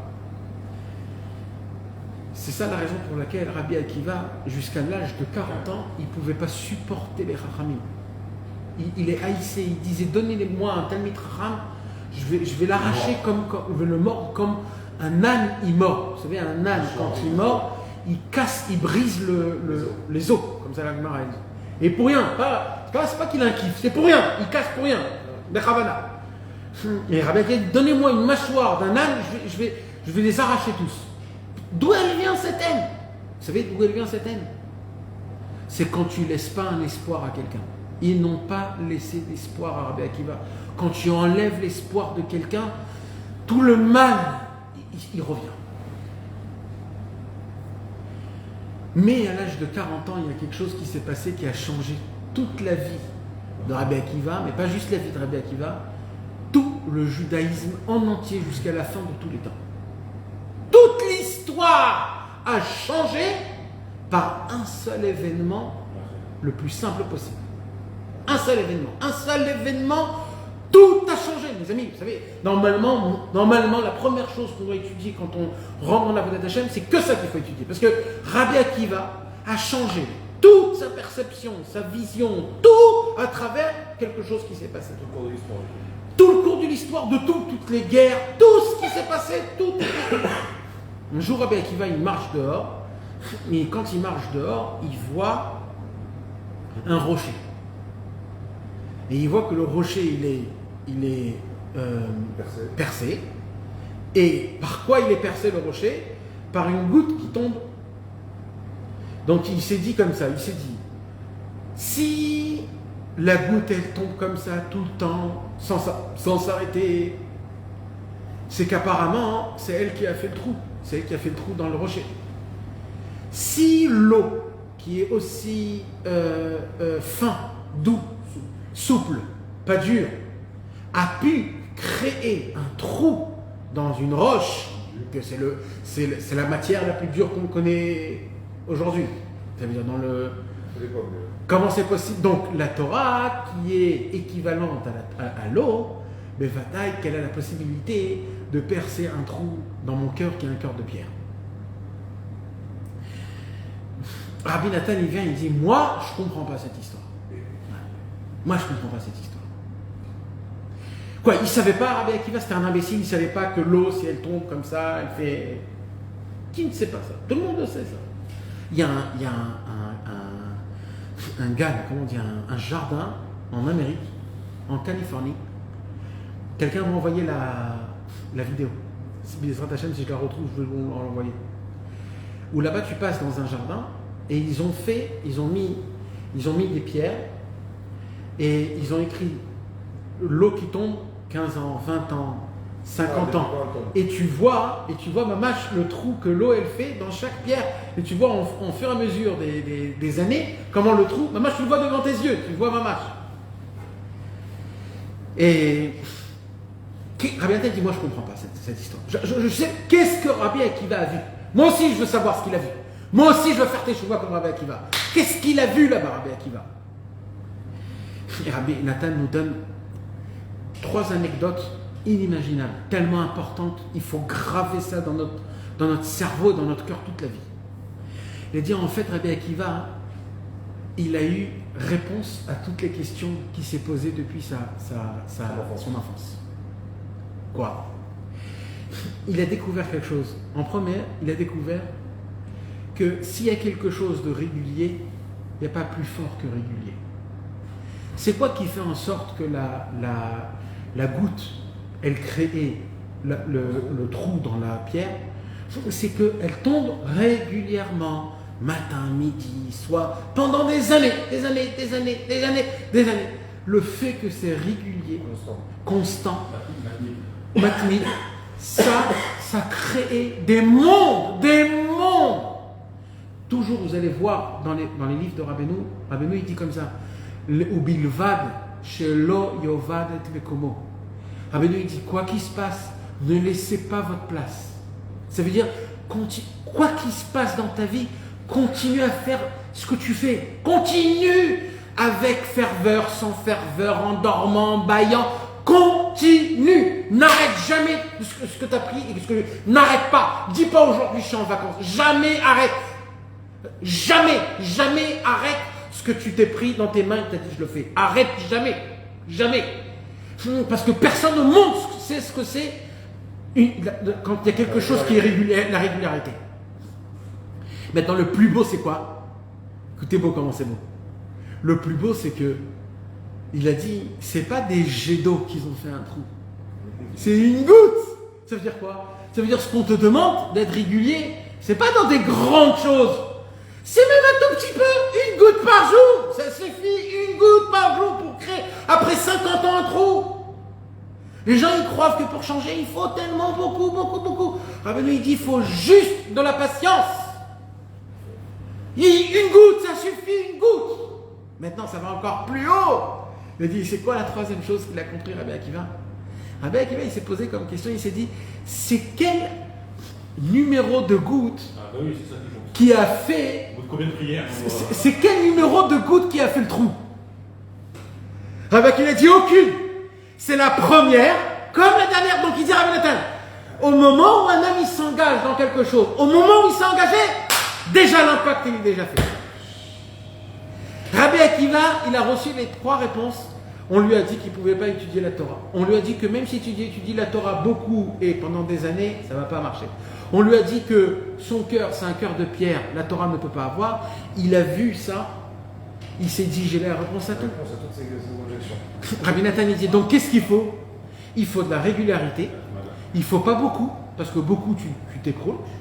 Et il faut savoir que dès que tu as commencé, tu es déjà là-bas. Tu es déjà là-bas. Dès que tu as commencé, tu es déjà là-bas. Au moment où un homme il se dit, je prends sur moi une bonne des doutes, même pas 1 heure, mais je prends sur moi une bonne des doutes jusqu'à la fin de ma vie, sache une chose, au moment où tu commences ton bonne des doutes, c'est compté comme si tu es à la fin, au moment où tu as déjà tout terminé. C'est inimaginable, c'est inimaginable. Rabbeinu, il dit, au moment où tu sais ça, il dit Rabbeinu, au moment où tu sais ça, il n'y a plus d'excuses sur les doutes. Il n'y a plus d'excuses. Il dit Rabbeinu comme ça dans la Sikha 235. On est dans la Sikha 34. Alors, lis-nous s'il te plaît la 234. Rabbeinu disait que même si on accomplit cette pratique pendant des mois... Attends, 234 ? Ouais. Ok. Même si on pratique des mois, ouais. Même si on accomplit cette pratique pendant des mois et des années... On parle de quoi? On parle d'Hitbod des doutes. Apparemment, on parle d'Hitbod des doutes. Donc ça veut dire, voilà, un homme il fait Hitbod des doutes. D'accord? On va prendre un exemple. On va prendre un exemple d'un monsieur qui fait Hitbod des doutes et il prie, on va dire, se marier, ou se marier. Alors, on va dire se marier. D'accord? Il veut se marier. Maintenant, il se concentre, il est là, il prie Hachem, je veux me marier, s'il te plaît, je veux me marier. Et le mec, ça fait 10 ans qu'il prie pour se marier, le mec. 20 ans. Mais c'est pas possible que ça avance pas. Je comprends pas. Dans le ciel, il se passe quoi? Alors, il dit quoi, Rabbeinu? Rabbeinu disait que même si on accomplit cette pratique pendant des mois et des années, et que rien n'est obtenu par notre prière, et que, alors, pardon, mais je suis obligé d'expliquer quelque chose. Rabbeinu, il parle surtout dans la Avodat Hashem. Parce que dans la Avodat Hashem, c'est ça le plus important. Maintenant, le reste des choses, ça parle aussi de ça. Mais c'est moins important. Mais surtout, là, c'est pour ça, par exemple, moi je voulais donner par exemple un exemple, par exemple, d'être pur, dans la Shmirat Habrit, par exemple. De garder la Shmirat Habrit, la pensée, les yeux, de ne pas faire des mauvaises choses. Ou alors de ne pas tomber en colère, par exemple. La colère, c'est très grave. Alors un homme, il est des fois colérique.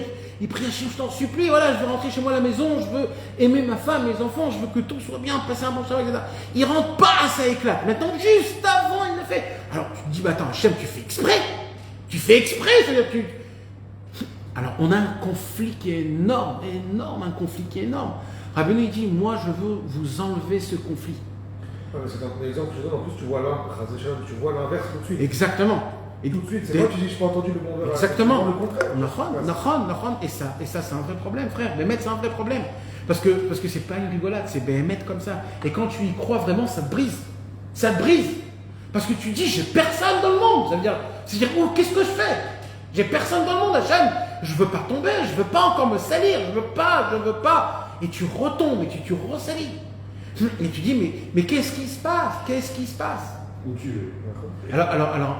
Alors, Rabbeinu, il dit par exemple, dans la Torah 99, Rabbeinu, il dit, Torah dans la Vaïtranan, il dit, Rabbeinu, des fois, une prière n'est pas reçue parce qu'il manque de concentration, parce qu'il manque d'intention dans les mots, il manque des fois de plusieurs choses. C'est là où je viens répondre à ta question, à toi.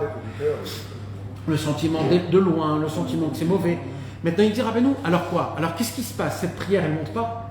Qu'est-ce qui se passe? Alors Rabbeinu, il dit comme ça. Rabbeinu, il dit, le jour où tu prieras une prière avec une bonne concentration, avec une bonne intention des mots, pas plus que ça. Rabbeinu, il ne dit pas juste se concentrer dans les mots, c'est-à-dire de bien faire attention aux mots, de se concentrer à ce que tu dis. Il dit, Rabbeinu, à ce moment-là même, cette prière-là, elle va prendre toutes les prières que tu as priées pendant 20 ans, elle va t'ouvrir la porte pour tout le monde, elles vont tous monter en une seule fois. Donc il dit, Rabbeinu, quoi qu'il se passe, aucune prière est futile. Rabbeinu dit plus que ça. Il dit aucune pensée est futile. Mais à plus forte raison, aucune prière est futile. Même une prière que tu as fait dans ton lit, à moitié endormi, aide-moi Hachem, aide-moi s'il te plaît, etc. Même ça, elle est en haut dans le ciel. L'ange ne peut pas la toucher tellement qu'elle est puissante. C'est ça qu'il faut que vous compreniez. C'est très important. Alors ça ressemble à quoi? Un jour, quelqu'un m'a donné un exemple, et moi, ça m'a aidé beaucoup cet exemple.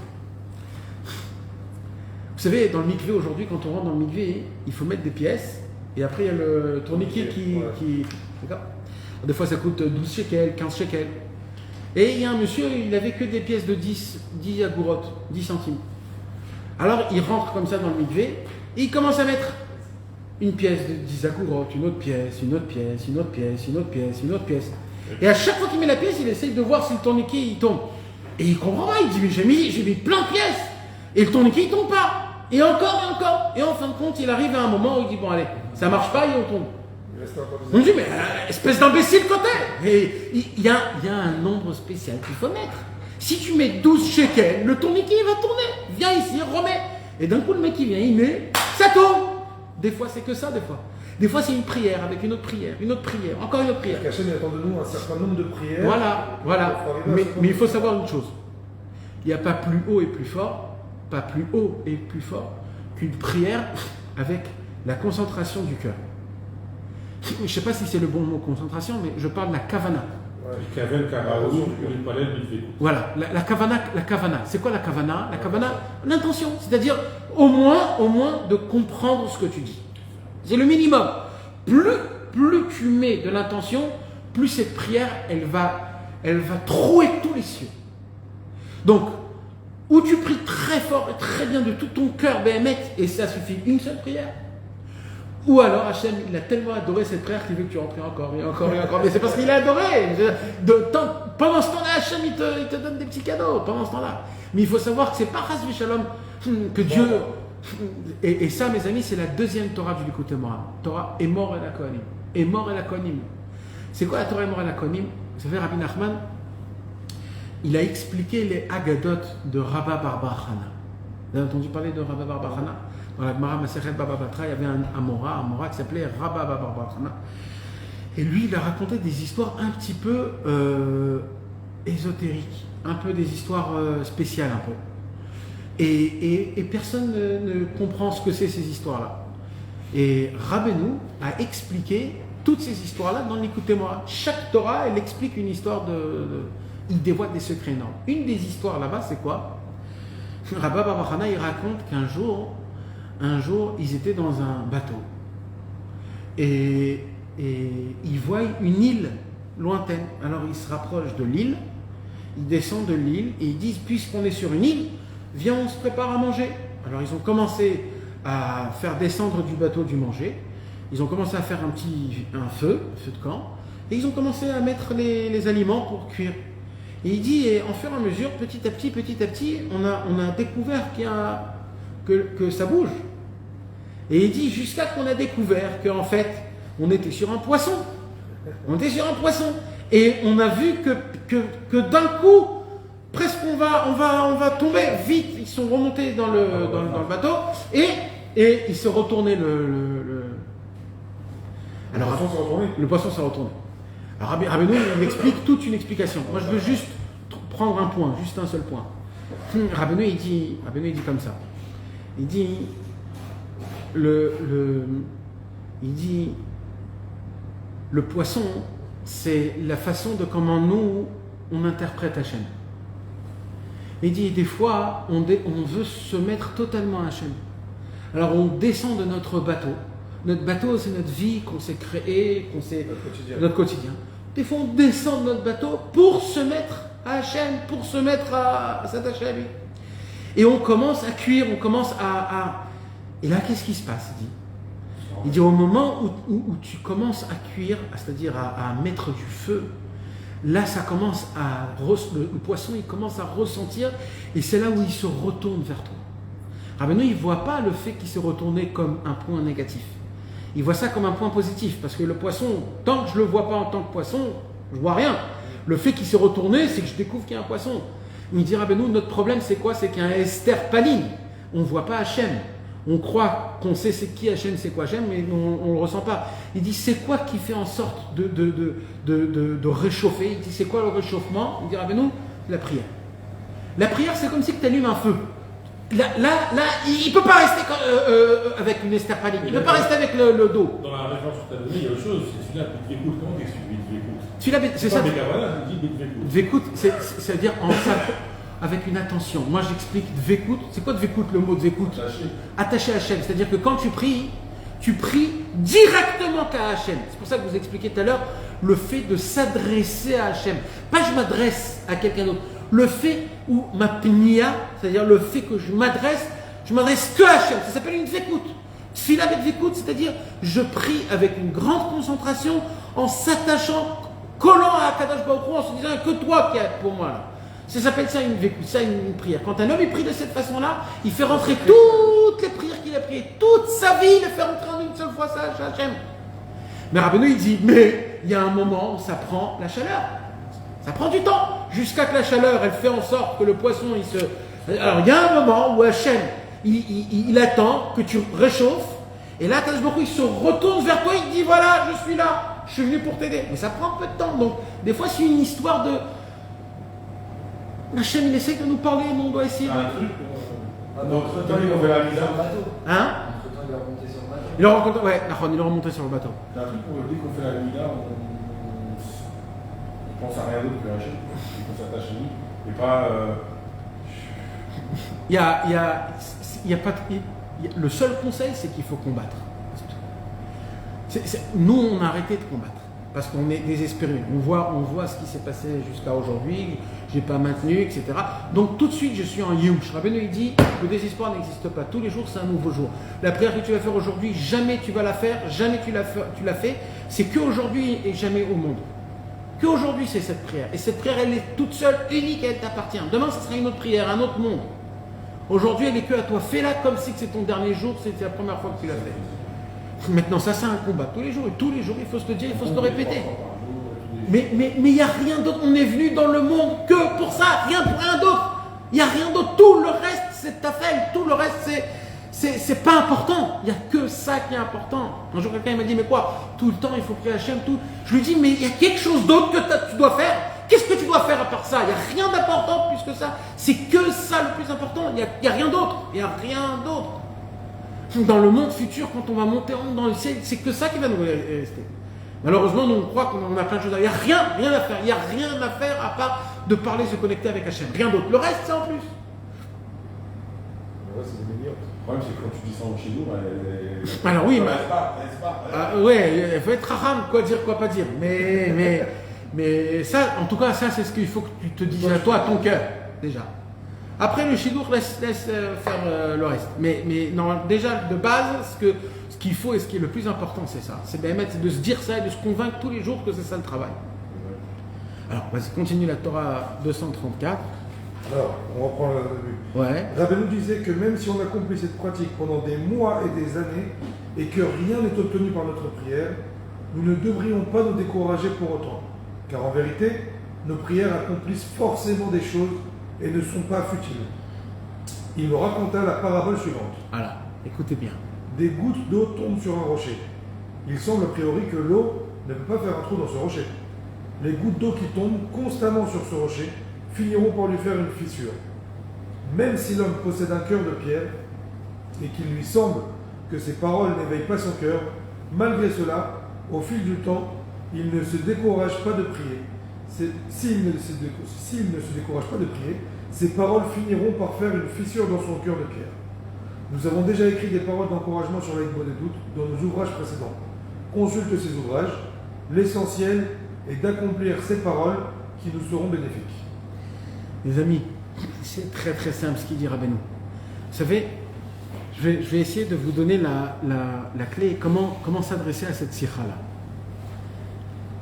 Là quand on lit cette sikha, on peut se dire, ça fait 10 ans que je fais Aïdbo des doutes, j'ai pas eu de réponse. Rabbeinu il vient et il me dit, t'inquiète pas, continue. Oh, c'est-à-dire quoi continue? Comment je regarde cette sikha? J'ai beaucoup réfléchi aujourd'hui à cette sikha. Comment la... Et en fait, j'ai une idée très simple. En fait, c'est quoi qui manque? On a un manque d'émouna dans Rabbi Nachman, en fait. Pourquoi? Parce que, viens, on reprend le... Si maintenant Jeff Bezos ou alors Elon Musk qui vient, il dit, écoute, cette médaille dans la bourse, mais pas un franc. Pas un franc, elle va tomber dans la bourse de la médaille. Ouais, quand ça monte, ça descend. Et il dit, celle-là, jamais mettre de l'argent, elle va s'écraculer. Est-ce qu'une fois dans ta tête, Même penser, tu vas y penser peut-être non. Pourquoi ? Parce que tu sais que ce qu'il dit, il le sait.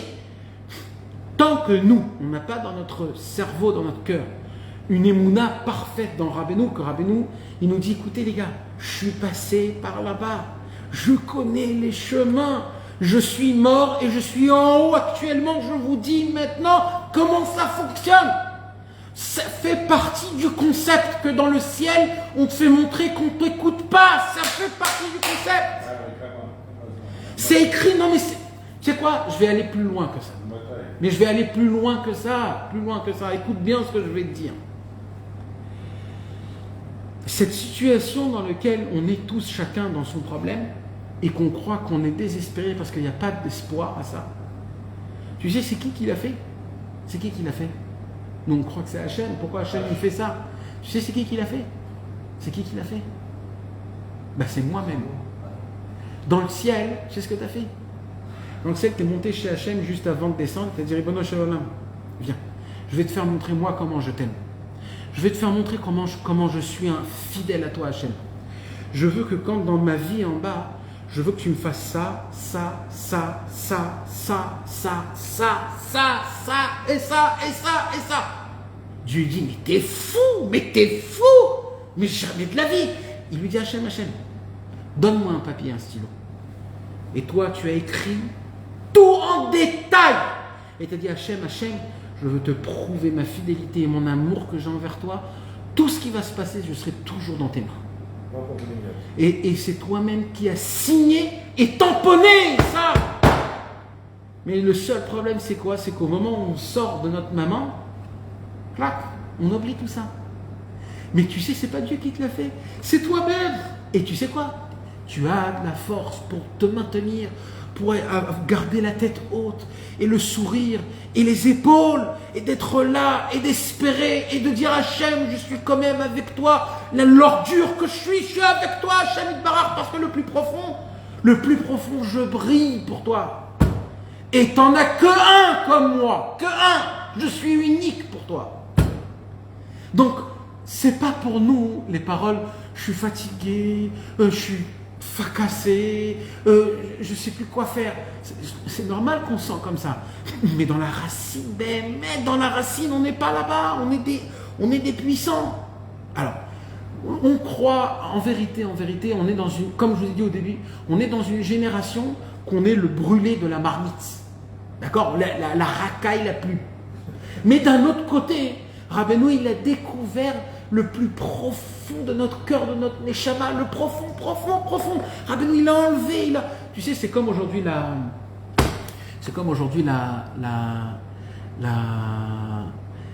culinariout, comment on dit, le culinaire, les chefs étoilés. Ouais. Les chefs étoilés, culinaires. Aujourd'hui, il y a une nouvelle vision sur tous les restaurants et les masterchefs, etc. C'est de changer la molécule, l'aspect de prendre par exemple un concombre, de le déchirer. Cuisine moléculaire. Voilà, cuisine moléculaire. De complètement l'enlever, et de refaire un autre truc avec.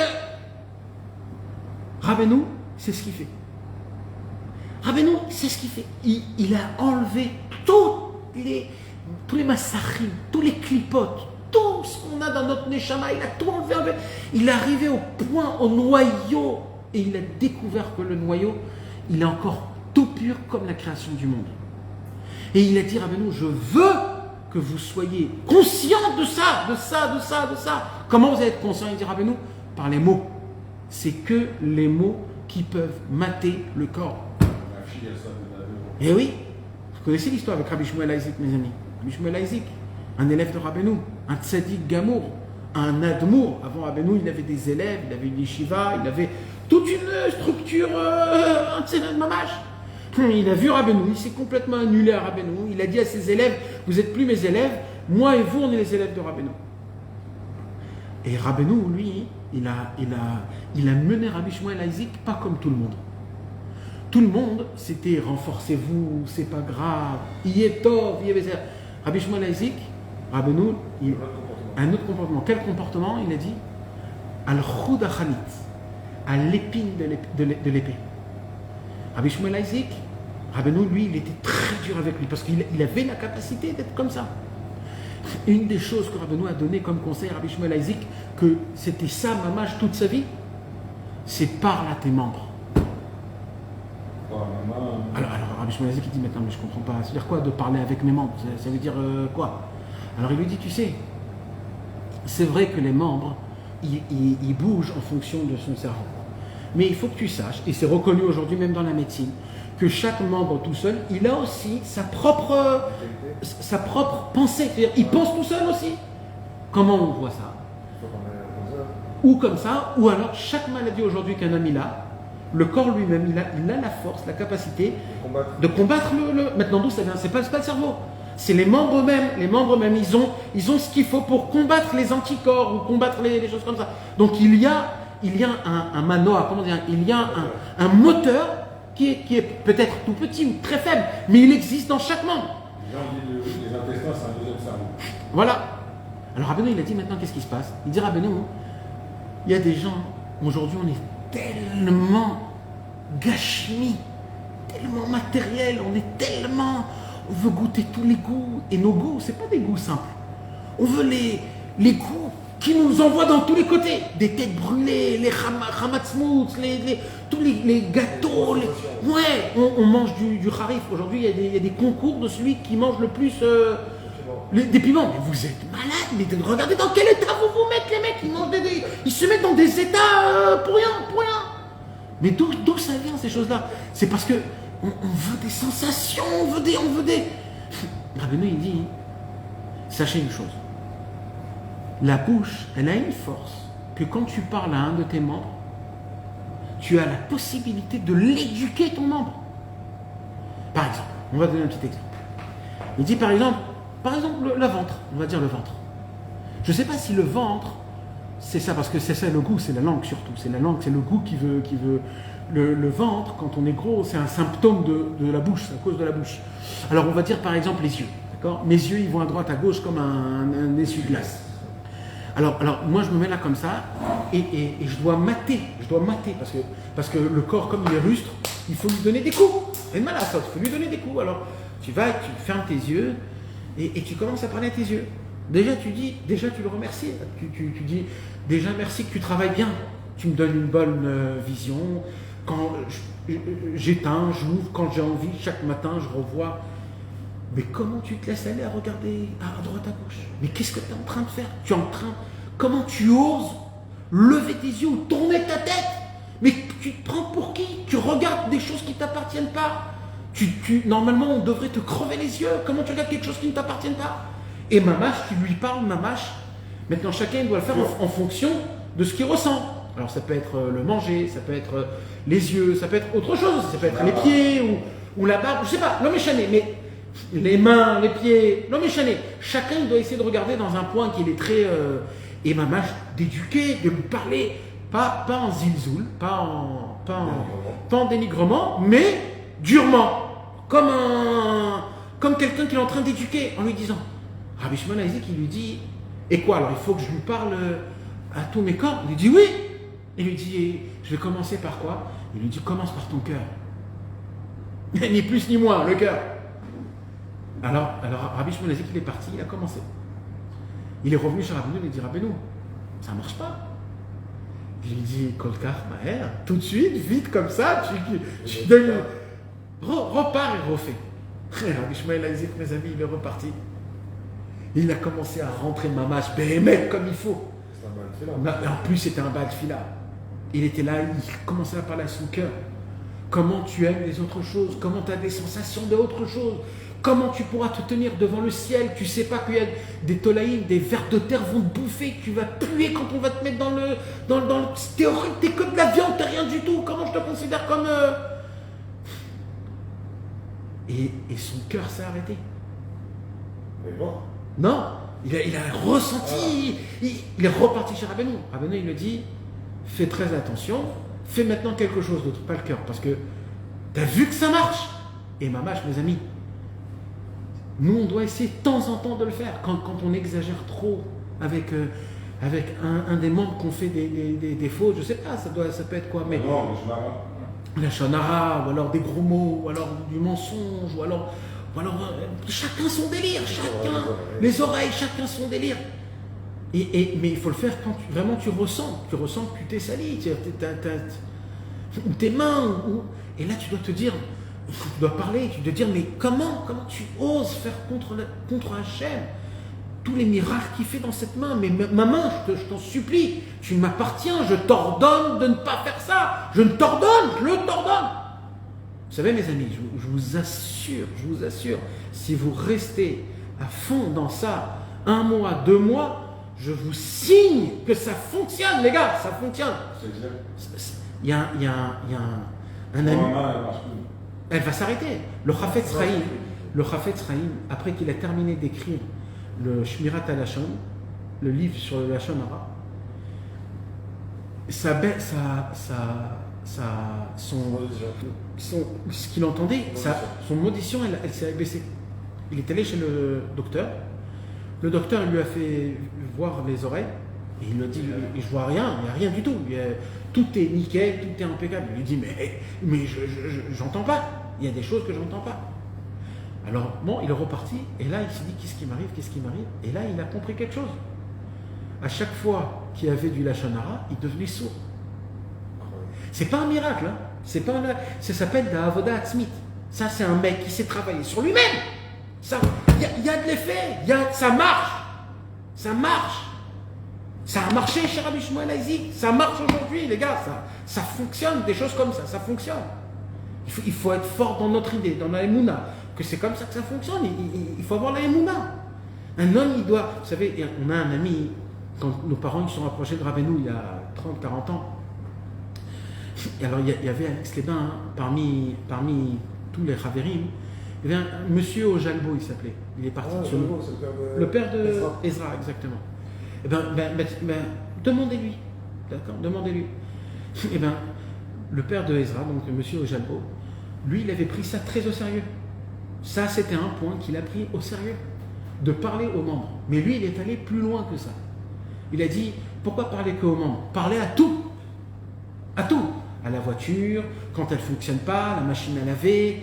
Et tellement il a vu des miracles, c'est pas des miracles, pardon, c'est faux de dire des miracles, c'est la puissance de. Exactement. C'est vrai, je ne sais pas si tu es au courant, mais il y a eu un chercheur japonais qui a congelé 3 de l'eau dans des glaçons. J'ai vu ça. Ouais. Un, il lui a parlé bien, il l'a insulté, un, il lui a rien dit.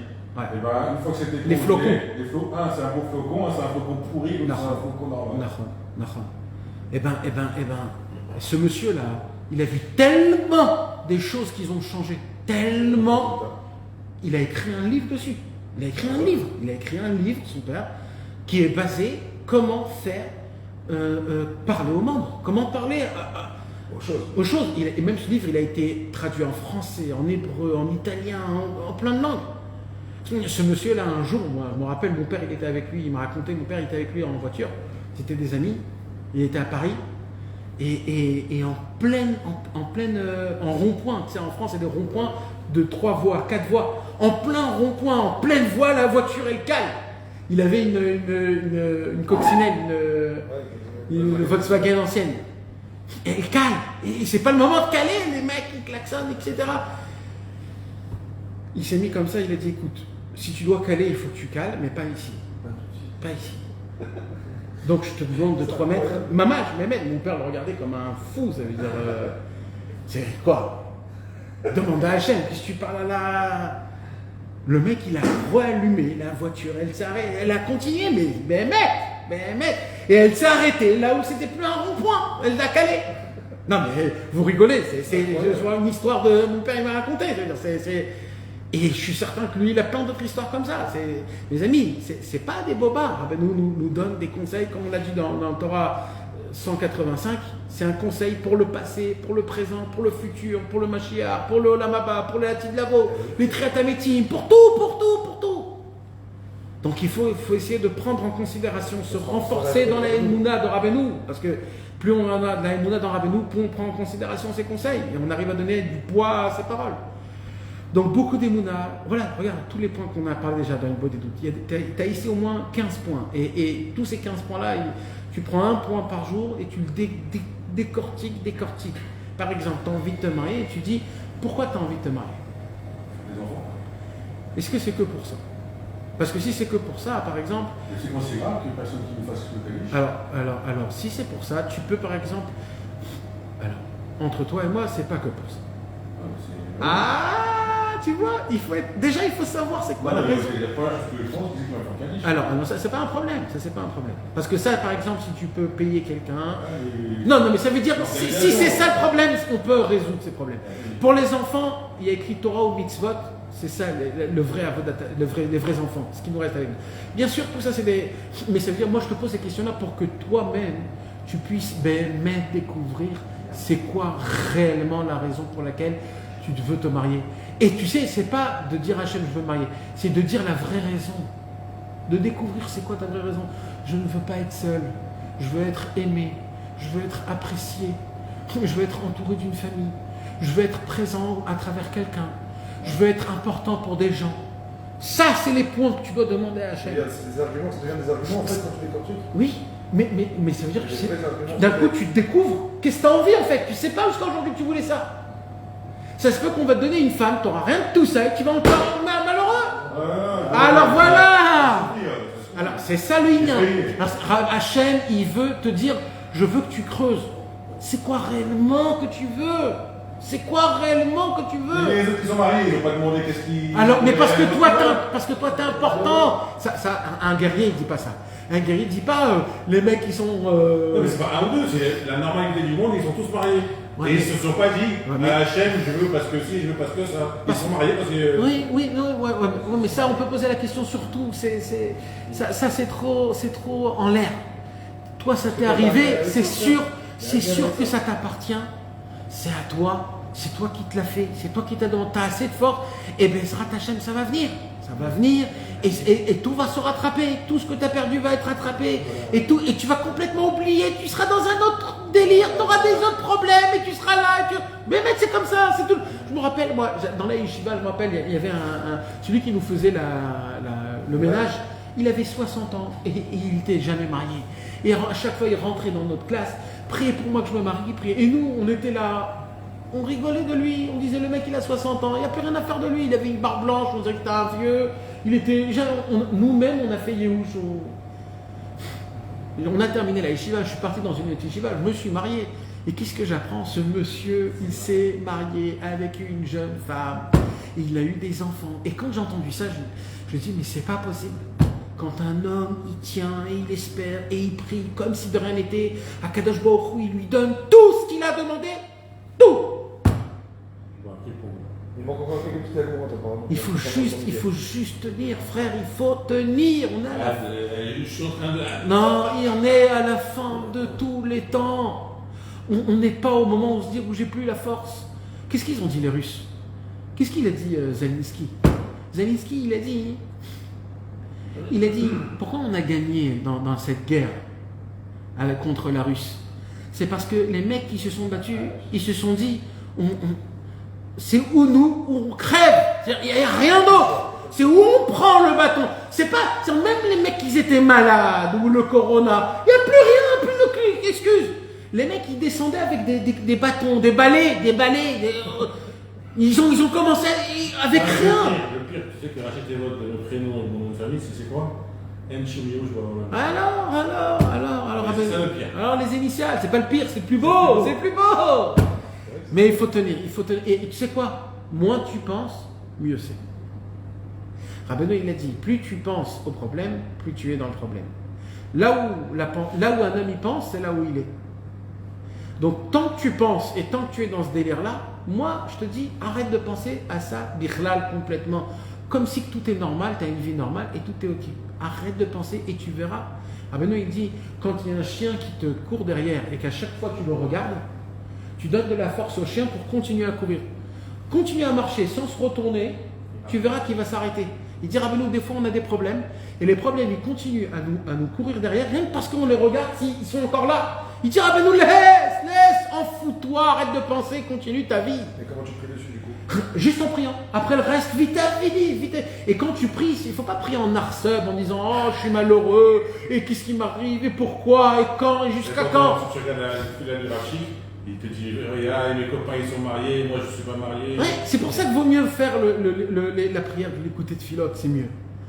C'est mieux, la prière de l'écouter de Philote. Rabbi Israël, il a dit pour se marier, c'est la prière. La prière 44, 45, 46 de la deuxième partie du l'écouter de Philote. Il dit Rabbi Israël, il faut lire ces trois prières-là. Ces trois prières. Dans l'écouter de Philote, c'est 44, 45, 46. Chelek Bet. C'est la plus grande chose. Ces prières-là, c'est ça, mon frère, si tu veux te marier, de faire. Au moment où tu as fait ces trois prières-là, dès que tu termines ces trois prières, ne te pose plus de questions et ne dis plus rien. Tu as fait ce qu'il fallait faire. Tu as fait ce qu'il fallait faire. Ça, c'est un conseil. Voilà, et voilà, ça c'est un jour. Voilà. 45. Voilà, 45, 46, 47. Ah, c'est plus 44, 45, 46. Alors, si j'ai dit c'est ça, alors oui. Alors 44, 45, 46. Ces trois prières-là, c'est des prières pour. Mais qui sont mes amis? Voilà, Vadaï. Et Bichlal, toute cette sikha, c'est une sikha de malade mental. Bichlal, toute cette sikha, depuis le début, Rabbeinu dit je connais toutes les neshamot, je connais tous les gens d'où ils sont venus, pourquoi ils sont venus, je connais la fin de tous les temps, juste écoutez-moi, je suis là pour vous aider, on a donné un exemple à l'époque que ce monde ressemble à un mavor, comment dire un mavor, à un labyrinthe. Maintenant, dans le labyrinthe, toi tu crois qu'il faut prendre à droite, mais en fait c'est une glace, en fait tu te colles la tête. Alors maintenant, c'est qui qu'il faut que tu écoutes? C'est le mec qui a terminé le labyrinthe, qui est en haut, et lui il voit les passages. Et maintenant, si toi tu te crois plus racham que lui, tu vas te prendre. Rabbeinu il est en haut, il est là, il te dit ça, prends à droite, prends à gauche, c'est comme ça qu'il faut faire. Juste écoute-moi, va faire une bonne des doutes. Oblige-toi, un petit peu, c'est bien. Il va dire Rabbeinu, rappelez-vous mes amis, les trois conseils. Régulièrement, un petit peu. Et sache que quand tu as commencé. Et quand tu as commencé, tu es déjà à la fin. C'est comme ça. Le résultat, il est déjà là. Oui, elle est là. Rabbi Akiva a fait teshuva à ça et il a changé le monde. Imaginez-vous, grâce à vous, si vous allez changer grâce à ça, vous vous appelez les élèves de Rabbi Akiva. Parce que c'est comme ça qu'il a changé. Shem Yazor Bezrat Hashem, mes amis, qu'on puisse se renforcer dans la Ibodedou, dans la Bodat Hashem, Bezrat Hashem. Et la réfoua chez les mains de Nissim Nachman, Ben Rachel, Odeya, Bisrout Rabbeinu Akadosh, qu'Akadosh Baruch Hu lui donne la réfoua Shlema, que tout se passe bien et que tout soit enlevé, et que tout se passe comme il faut, au top niveau, et qu'il se remette à la perfection, Bezrat Hashem. Chazak ou Baruch, mes amis.